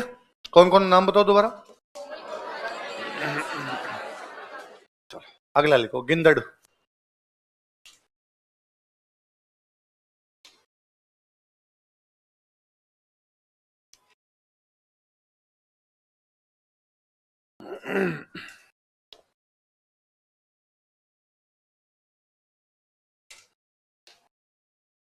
शेखावाटी में करते हैं, पुरुष करते हैं, होली के टाइम करते हैं। कहां पे? शेखावाटी। कौन? पुरुष। कब? देखो, शेखावाटी क्षेत्र में, इन शेखावाटी एरिया, शेखावाटी क्षेत्र में, इन शेखावाटी एरिया, पुरुषों द्वारा होली के समय यह नृत्य किया जाता है। Man perform this dance on Holi.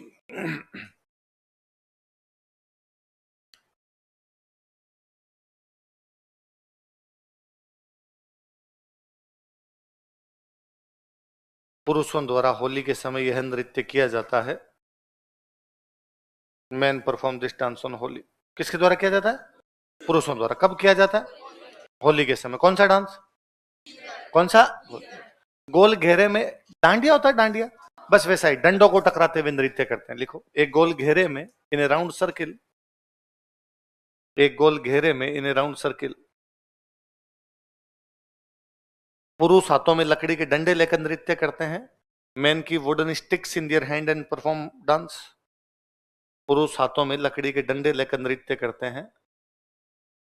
Man keep wooden sticks in their hands and perform dance. पुरुष हाथों में लकड़ी के डंडे लेकर नृत्य करते हैं। Man keep wooden sticks in their hands and perform dance. मुख्य वाद्यंत्र लिखो नगाड़ा।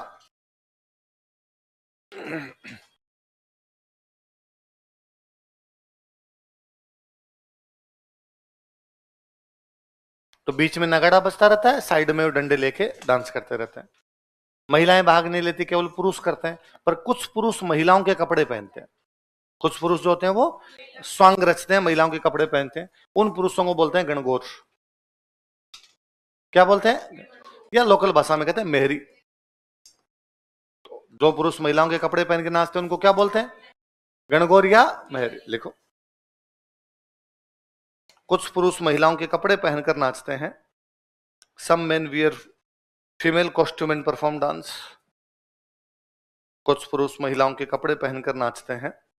सम men wear female costume and perform dance.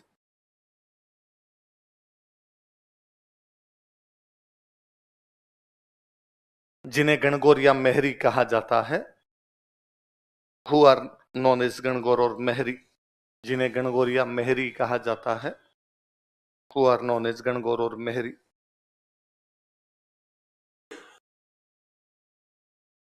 जिन्हें गणगौर या मेहरी कहा जाता है।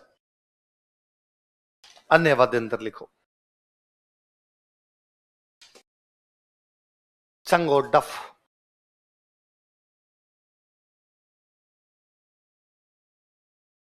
साइडों साइडों में खड़े खड़े हो चंग और डफ। चंग तो जानते हो, एक लकड़ी का, दोनों लकड़ी का घेरा होता है जिसमें चमड़ा मढ़ा रहता है, तो ये एक साइड में लेकर यूं बजाया जाता है। कभी देखा हो? नहीं देखा है? होली पे जो है? हाँ, डफली मान लो। डफली तो बहुत छोटी होती है, चंग थोड़ा बड़ा हो जाता है। ऐसे ऐसे पकड़ते हैं, ऐसे पकड़ के फिर वो एक साइड से बजाया जाता है। चंग तो मेरा बजाएगा। कैसे? बड़ा होता है, ऐसे यूं यूं, या एक यहाँ पे लगाना पड़ेगा, एक ऊपर रखना पड़ेगा, एक हाथ से बजाया जाएगा। इसमें एक हाथ की थाप लगती है और दूसरे हाथ में वो कोई एक चिरमी होती है, चिरमी से यूं बजाया जाता है। वो उसको क्या बोलते हैं आप लोग? कुछ नहीं बोलते? हाँ, बैंक ऑफ बड़ौदा में खाता खुलवाया, तो शेखावटी कहते हैं। वो गीत शेखावटी कहते हैं। क्या क्या गीत है बताओ देखो? बैंक ऑफ बड़ौदा में खातो खुलवायो, छोरा छोरी को नाम लिखवायो। आगे 10 लाख को आयो रे ड्राफ्ट, जिठानी तने के समझो। वो देवरानी जेठानी की लड़ाई है। देवरानी जो है वो जेठानी कह रही है मेरे पति कमाने के लिए इराक गए हैं। कहाँ गए हैं? और हमारे तो बैंक ऑफ बड़ौदा में खाता खुलवा लिया, बच्चों के नाम लिखवा दिया, 10 लाख का ड्राफ्ट आ गया, अब मैं तेरे को क्या समझती हूँ? क्या तो मेरे खातर सूट ले आयो, छोरा खातर बूट ले आयो, छोरी पिंकुड़ी के ले आयो रे फिराक, जिठानी तने के समझ। कौन कौन से वाद्यंत्र बताओ देखे? चंग और डफ। कई चीजें कब बाहर। मेरे को तो बैंक ऑफ बड़ौदा वालों पे बड़ा अजीब लगा। बैंक ऑफ बड़ौदा वालों ने कहा कि गाना हटाया जाए। अरे तुम्हारा प्रचार हुआ है, पूरा राजस्थान जानने लग गया कि बैंक ऑफ बड़ौदा है, पर कई बार पता नहीं क्यों है। पहले बैंक ऑफ बड़ौदा है फेमस है, मेरा तो खुद का खाता है, तो फिर भी फेमस नहीं है इतनी। अगला जो भवाई।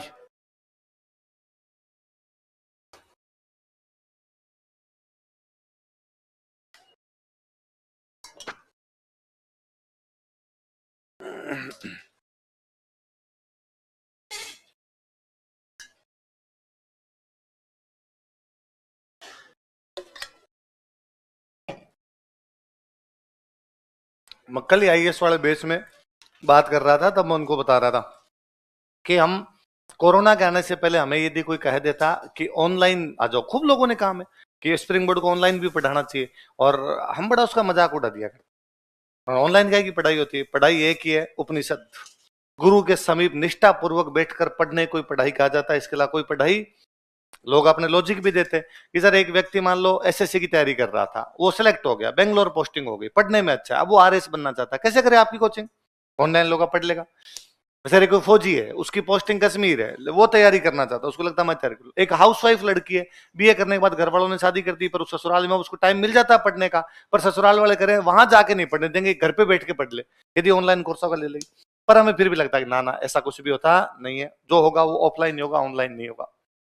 फिर कोरोना आया, मजबूरी का नाम महात्मा गांधी, तो आपको ऑनलाइन आना ही पड़ा। तो मुझे याद है शुरू शुरू में जब कोरोना आया था तो हमने यूट्यूब पे रैंडम वीडियो डालने शुरू किए कि यूट्यूब पे वीडियो डालेंगे, मैं, विजय सर और लक्षिता मैम डेली के 3 वीडियो डालते, एक वीडियो मैं बना दूंगा, एक विजय सर बना देंगे, एक लक्षिता मैम बना देंगे। तो शुरुआत मैंने और विजय सर ने बनाना शुरू किया। तो मेरे अब भी याद है यूट्यूब पे वीडियो डालने के बाद ना 4 दिन देखते कितने व्यूज आए।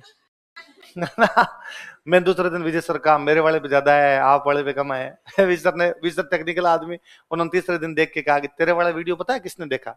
मैं किसने देखा कि दुबई में, इराक में, वहां लोगों ने देखा है। वहां कैसे? तो राजस्थान जीके का वीडियो तो कोई देख सकता है, उसमें पढ़ने वाले का क्या है? तो तेरे वाला कोई स्टूडेंट नहीं देख रहा है, ये और है। पर हमें फिर भी रहता है कि हाँ यार कोई देखता ही नहीं है इन वीडियो को। उल्टा हर क्लास में स्टूडेंट को डांटते, और यूट्यूब का वीडियो फिर भी उसमें कि हम तुम्हारे लिए वीडियो बनाते हैं, तुम उन वीडियो को देखते भी नहीं हो। कोरोना, पहला कोरोना लगभग लगभग बीत गया, दूसरा कोरोना आने वाला था, तब तक हमने ढंग से एडजस्ट कर लिया। वरना पहले कोरोना में तुमने जो यूट्यूब पे वीडियो बनाए थे वो तो वैसे बनाए हुए एकदम यूं कि खाली कमरा है, उस खाली कमरे के अंदर सामने कैमरा लगा दिया गया, बोर्ड है, बोर्ड में भी मार्कर, मार्कर वाला वो बोर्ड, और उससे यूं मिटा के वैसे बनाया जा रहा है। न कोरोना में न तो कोई बाहर निकला जा रहा है, न कोई आप सामान खरीद सकते हो। सामने एक जो बंदा बैठा है वीडियो बना रहा है, उसको भी ज्यादा जानकारी नहीं है कि वीडियो कैसे बनता है, बस उसको ठीक ठाक कैमरा चलाना आता है। और मुझे याद है 1-2 बार तो ऐसा हुआ कि उसने पूरा वीडियो बना लिया, हम बाहर निकल के बना दिया, 45 मिनट का वीडियो बन गया, पंखा ही चलाना नहीं है, ऐसी उस कमरे में था नहीं, पसीना पसीन हो जाया करते। और बाहर निकलने के बाद उसने कहा कि आवाज तो बंदी थी। अब यार ये सेम वीडियो रिकॉर्ड करना, ये सारी की सारी बात बोलना तो बड़ा अजीब सा हो जाएगा, पर करते उसके अंदर भी सारे करते। कई बार कुछ ही सर ये यहाँ बीच में कट गया था, वापस सेम की सेम बात बोलो जो मिलनी चाहिए। तो अब दूसरा कोरोना है, तब तक हमने ये सेटअप कर लिया और वीडियो बनाने शुरू कर दिए। तब तक भी कुछ ही नहीं है, हम वीडियो बनाते हैं, ऐप पे डालते हैं, लोग उनको देखते हैं, वीडियो बनाते हैं, ऐप पे डालते हैं, उनको देखते हैं। कुछ स्टूडेंट्स जुड़ गए जो ऑनलाइन बैच के अंदर थे, एक बैच बन गया, हम शाम को डेली क्लास लेते। फिर किसी स्टूडेंट का दिमाग काम किया, उसने वहां से क्लिप्स काट काट के वायरल करनी शुरू की। हमारे तो किसी के दिमाग में नहीं था, पूरा राजस्थान ही जान गया स्प्रिंग बोर्ड को। मैं, वरना पहले यह था, मैं पढ़ा रहा था 10 साल से, उसके बावजूद मेरे घर वालों से पूछ लेता ना आपका बेटा कौन सी कोचिंग पढ़ाता है, स्प्रिंग बोर्ड नाम नहीं लिया जाता उनसे। कोई कहता है स्प्रिंग बर्ड है, कोई कहता है स्प्रिंग फील्ड है, कई तो हमारे घर वाले कहते हैं स्प्रिंग में पढ़ा, स्प्रिंग में। आगे वाला छोड़ो रे, बोर्ड छोड़ ही दो, खाली स्प्रिंग ही बोल दिया जाए। अब कौन कौन कहां कहां से वीडियो देख रहा था। तो मैं आईएएस वाले बच्चे, कल कोई बात आई तो मैंने कह रहा था कि सबसे अधिक धन्यवाद उन लोगों के जिन्होंने ऐप को हैक करके हमारे वीडियो वायरल कर दिए थे। उस समय बड़ा गुस्सा आया था कि 200-200 रुपए में बेचना शुरू कर दिया, 1000 रुपए में टेलीग्राम पे खरीदिए, free free free spring board course. हमें लगता है यार हमारा कोर्स फ्री है, ये 1000 रुपए में कैसे बेच सकता। हम कह रहे हैं हम इसको बेचेंगे 50,000 रुपए में, 60,000 रुपए में, ये करें हम 1000 में बेच दूंगा। पर उसके 1000 के चक्कर में लोगों ने लिया, या किसी ने क्लिप्स वायरल की, वो लोगों ने देखनी शुरू की। फिर धीरे धीरे समझ में आया कि किसी ने 1000 के चक्कर में ले तो लिया, जब उसने देखा तो उसको लगा रही है पढ़ाते तो बहुत अच्छा है, पर उसको यह भी समझ में आया कि यहां बैठ के पढ़ाई होगी नहीं। वो आया हमारे पास, जयपुर आया, एक बार उसने 1000 वहां दिए, फिर 1 लाख हमें दिए। उसने 1000 की कमाई की जिस किसी ने बेचा, पर हमें उसने 1 लाख की कमाई करवाई। तो बैंक ऑफ बड़ौदा वालों का सेम सिस्टम था। अभियों को तो स्प्रिंग बोर्ड को पहले जानते नहीं थे क्या, इतने थे क्या, कितनी वायरल हुई चीजें।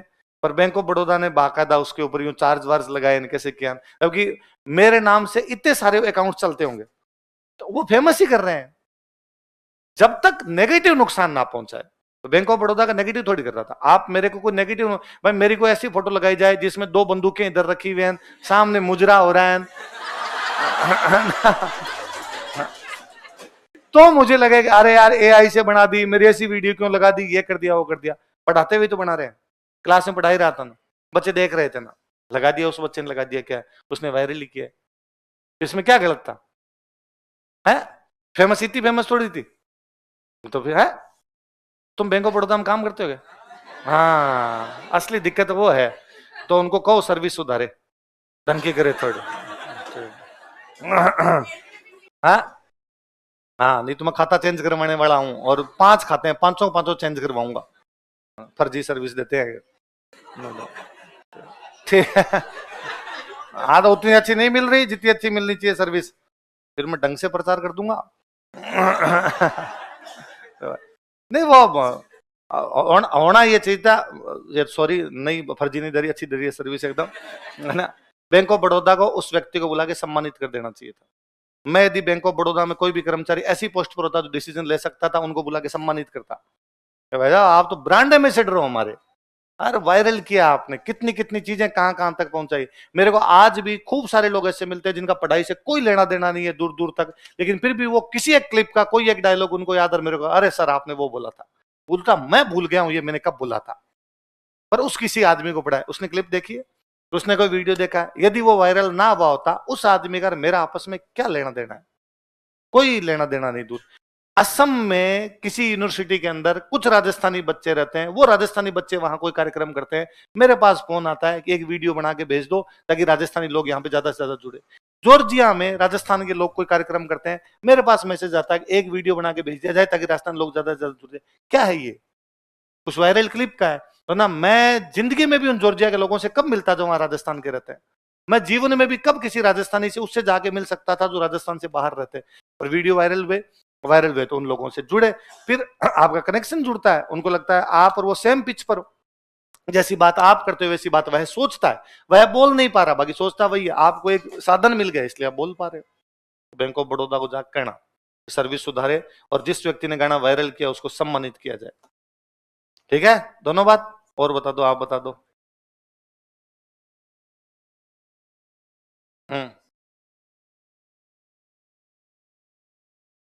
हाँ, उन्होंने उनको बुला के बैंक ऑफ बड़ौदा नहीं करो, एमएलए साहब ने, मैं जानता हूं एमएलए साहब को, अविनाश जी थे, अविनाश जी ने उनको बुला के वहां पे कहना हुआ है, पर बैंक ऑफ बड़ौदा ने नहीं, अविनाश जी ने। बैंक ऑफ बड़ौदा फिर आपका खिलाफ था। वो तो एमएलए साहब की चली, तो एमएलए साहब ने कहा गौर है बैंक ऑफ बड़ौदा की नई ब्रांच खुल रही है, लगाओ बैंक ऑफ बड़ौदा में खाता खुलवाए। यूं तो कल को मैं मेरी गाड़ी में जाते हुए उस गाने पे क्लिप लगा रहा हूं, आप तो फिर उस पर रोक लगा दोगे कि नहीं साहब इस पे क्लिप नहीं बना सकते। उल्टे लोगों ने ज्यादा बने, जैसे इन्होंने विरोध किया लोगों का लो, अब तो लो bank of Baroda. Bank of Baroda को तो और फेमस किया भाई साहब।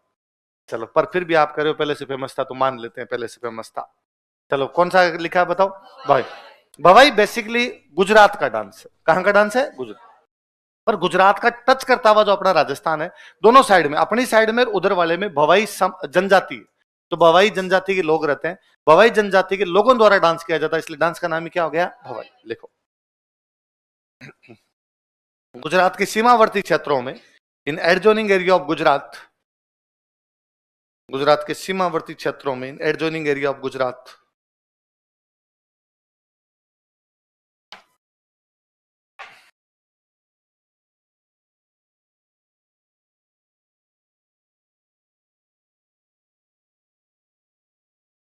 भवाई समुदाय द्वारा, people of Bhavai community, Bhavai समुदाय द्वारा, people of Bhavai community, Udaipur संभाग में यह नृत्य किया जाता है। Perform this dance in Udaipur division.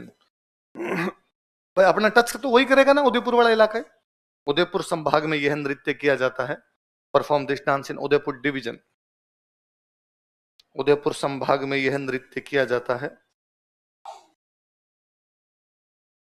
Perform this dance in Udaipur division. वास्तव में ये डांस सही नहीं, ये तो पूरा स्टंट है एकदम। आप लोगों ने देखा भवाई, आप सब लोगों ने देखा है, कभी टीवी पे देखा होगा या लाइव देखा होगा, सिर पे 7-8 मटके रख के नाचना। आपके सामने ट्यूबलाइट लेटे हैं, ट्यूबलाइट फोड़ेंगे, कांच कांच हो गए, उन कांच पे कोई बंदा नाचेगा? महिला पुरुष कोई भी हो सकता है। तलवार, तलवारें यूं लगा लेंगे, उन तलवारों पे नाचेंगे। या थाली, थाली में गिलास, गिलास पे थाली, अब एक लड़की खड़ी हो गई उस पे, अब उसने 7 मटके रख लिए, उस पे बैलेंस बनाने की कोशिश करती है। ये डांस कौन सा है?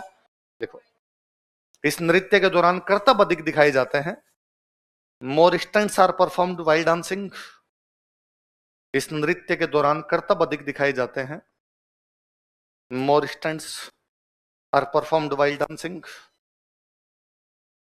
इस नृत्य के दौरान कर्तव्य अधिक दिखाए जाते हैं। More stunts are performed while dancing.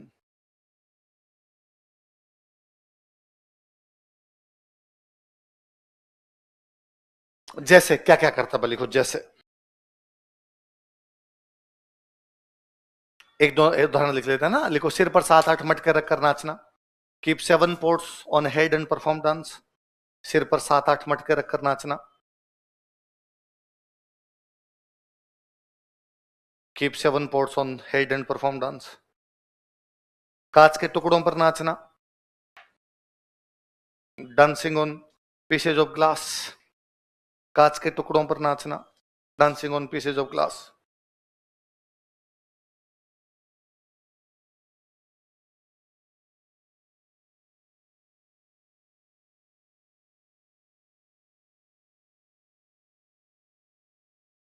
लिखो मुख्य कलाकार।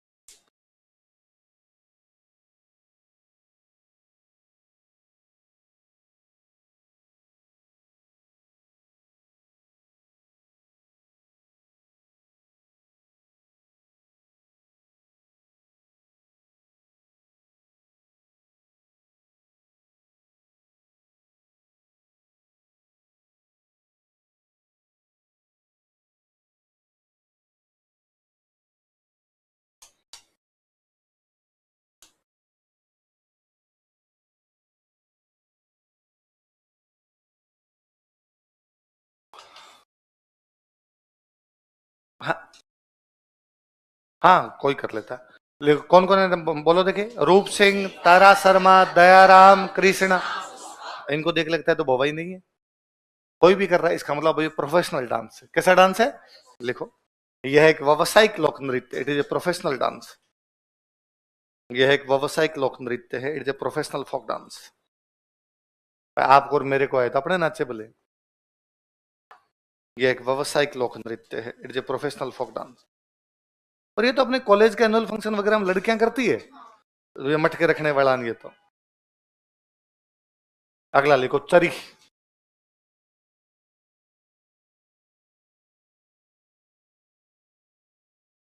चरी क्या होती है? पानी का बर्तन। पानी का बर्तन होता है। तो अपने अजमेर में किशनगढ़ पड़ता है। इस किशनगढ़ क्षेत्र में गुर्जर महिलाओं द्वारा सिर पर चरी रखकर जो डांस किया जाता है उसका नाम ही क्या हो गया? चरी। देखो, किशनगढ़ क्षेत्र में, इन किशनगढ़ रीजन,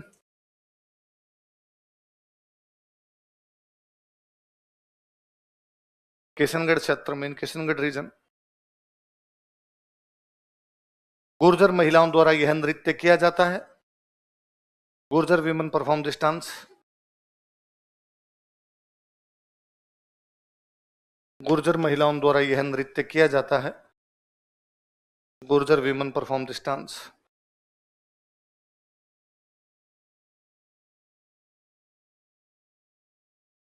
वो जो चरी होती है ना, उसमें कपास के बीज रखते हैं, जलते हुए कपास। कपास के बीज को क्या बोलते हो आप लोग?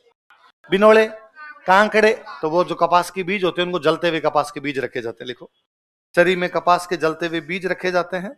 Burning cotton seeds are kept in chari.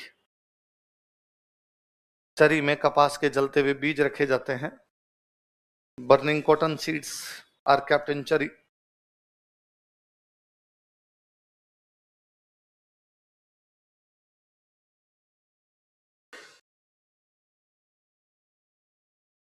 मुख्य कलाकार लिखो, मुख्य नृत्यांगना।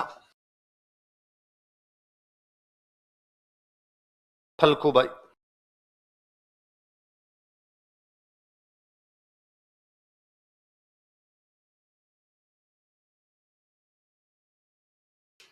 नृत्यांगना।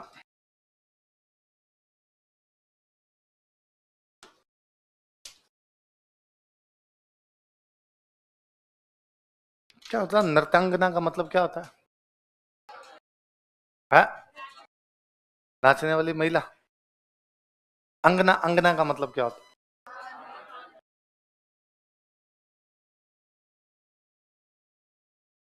भाई दो हो गया, नृत्य प्लस अंगना। अंगना का मतलब क्या हुआ? अरे आपने खुद ने तो बोला कि नृत्यांगना का मतलब नाचने वाली महिला, तो अंगना मतलब महिला होता है। अंगना मतलब क्या होता है? कंगना एक अंगना है। हाँ हाँ, कंगना तो अंगना मतलब महिला अपने आप में। तो अंगना, अंगना किसको बोलते हैं? महिला। किसको बोलते हैं? महिला।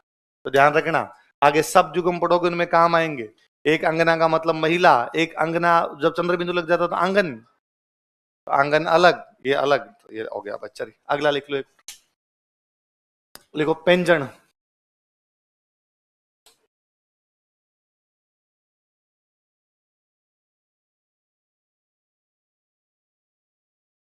क्या बता मेरे को।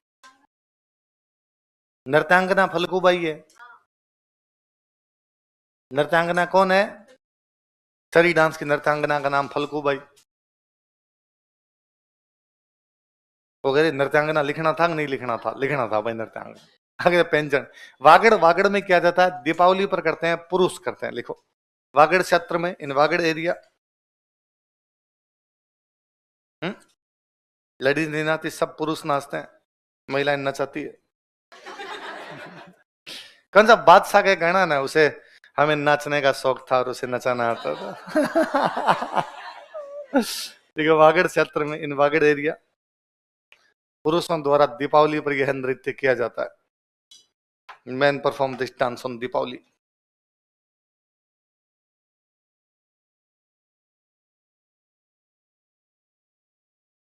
पुरुषों द्वारा दीपावली पर यह नृत्य किया जाता है।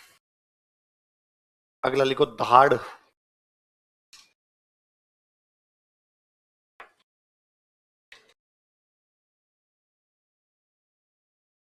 आदिवासी महिलाएं जो होती है ना, वो इंद्र भगवान को राजी के लिए नृत्य करती है, हाथों में हथियार लेके। लिखो इंद्र को राजी करने के लिए, to make Indra happy, Indra को राजी करने के लिए, टू मेक इंद्र हैप्पी। आदिवासी महिलाएं, ट्राइबल वीमन, आदिवासी महिलाएं, ट्राइबल वीमन हाथों में हथियार लेकर यह नृत्य करती है। Keep weapons in their hands and perform dance, हाथों में हथियार लेकर यह नृत्य करती है। Keep weapons in their hands and perform dance, एकदम पुरुषों के कपड़े पहन के वैसे। अभी थोड़े दिन पहले अखबार में न्यूज थी, पर अखबार तो है नहीं देखना आपने। हाथों में हथियार लेकर नृत्य करते, keep weapons in their hands and perform dance. कल पढ़ेंगे।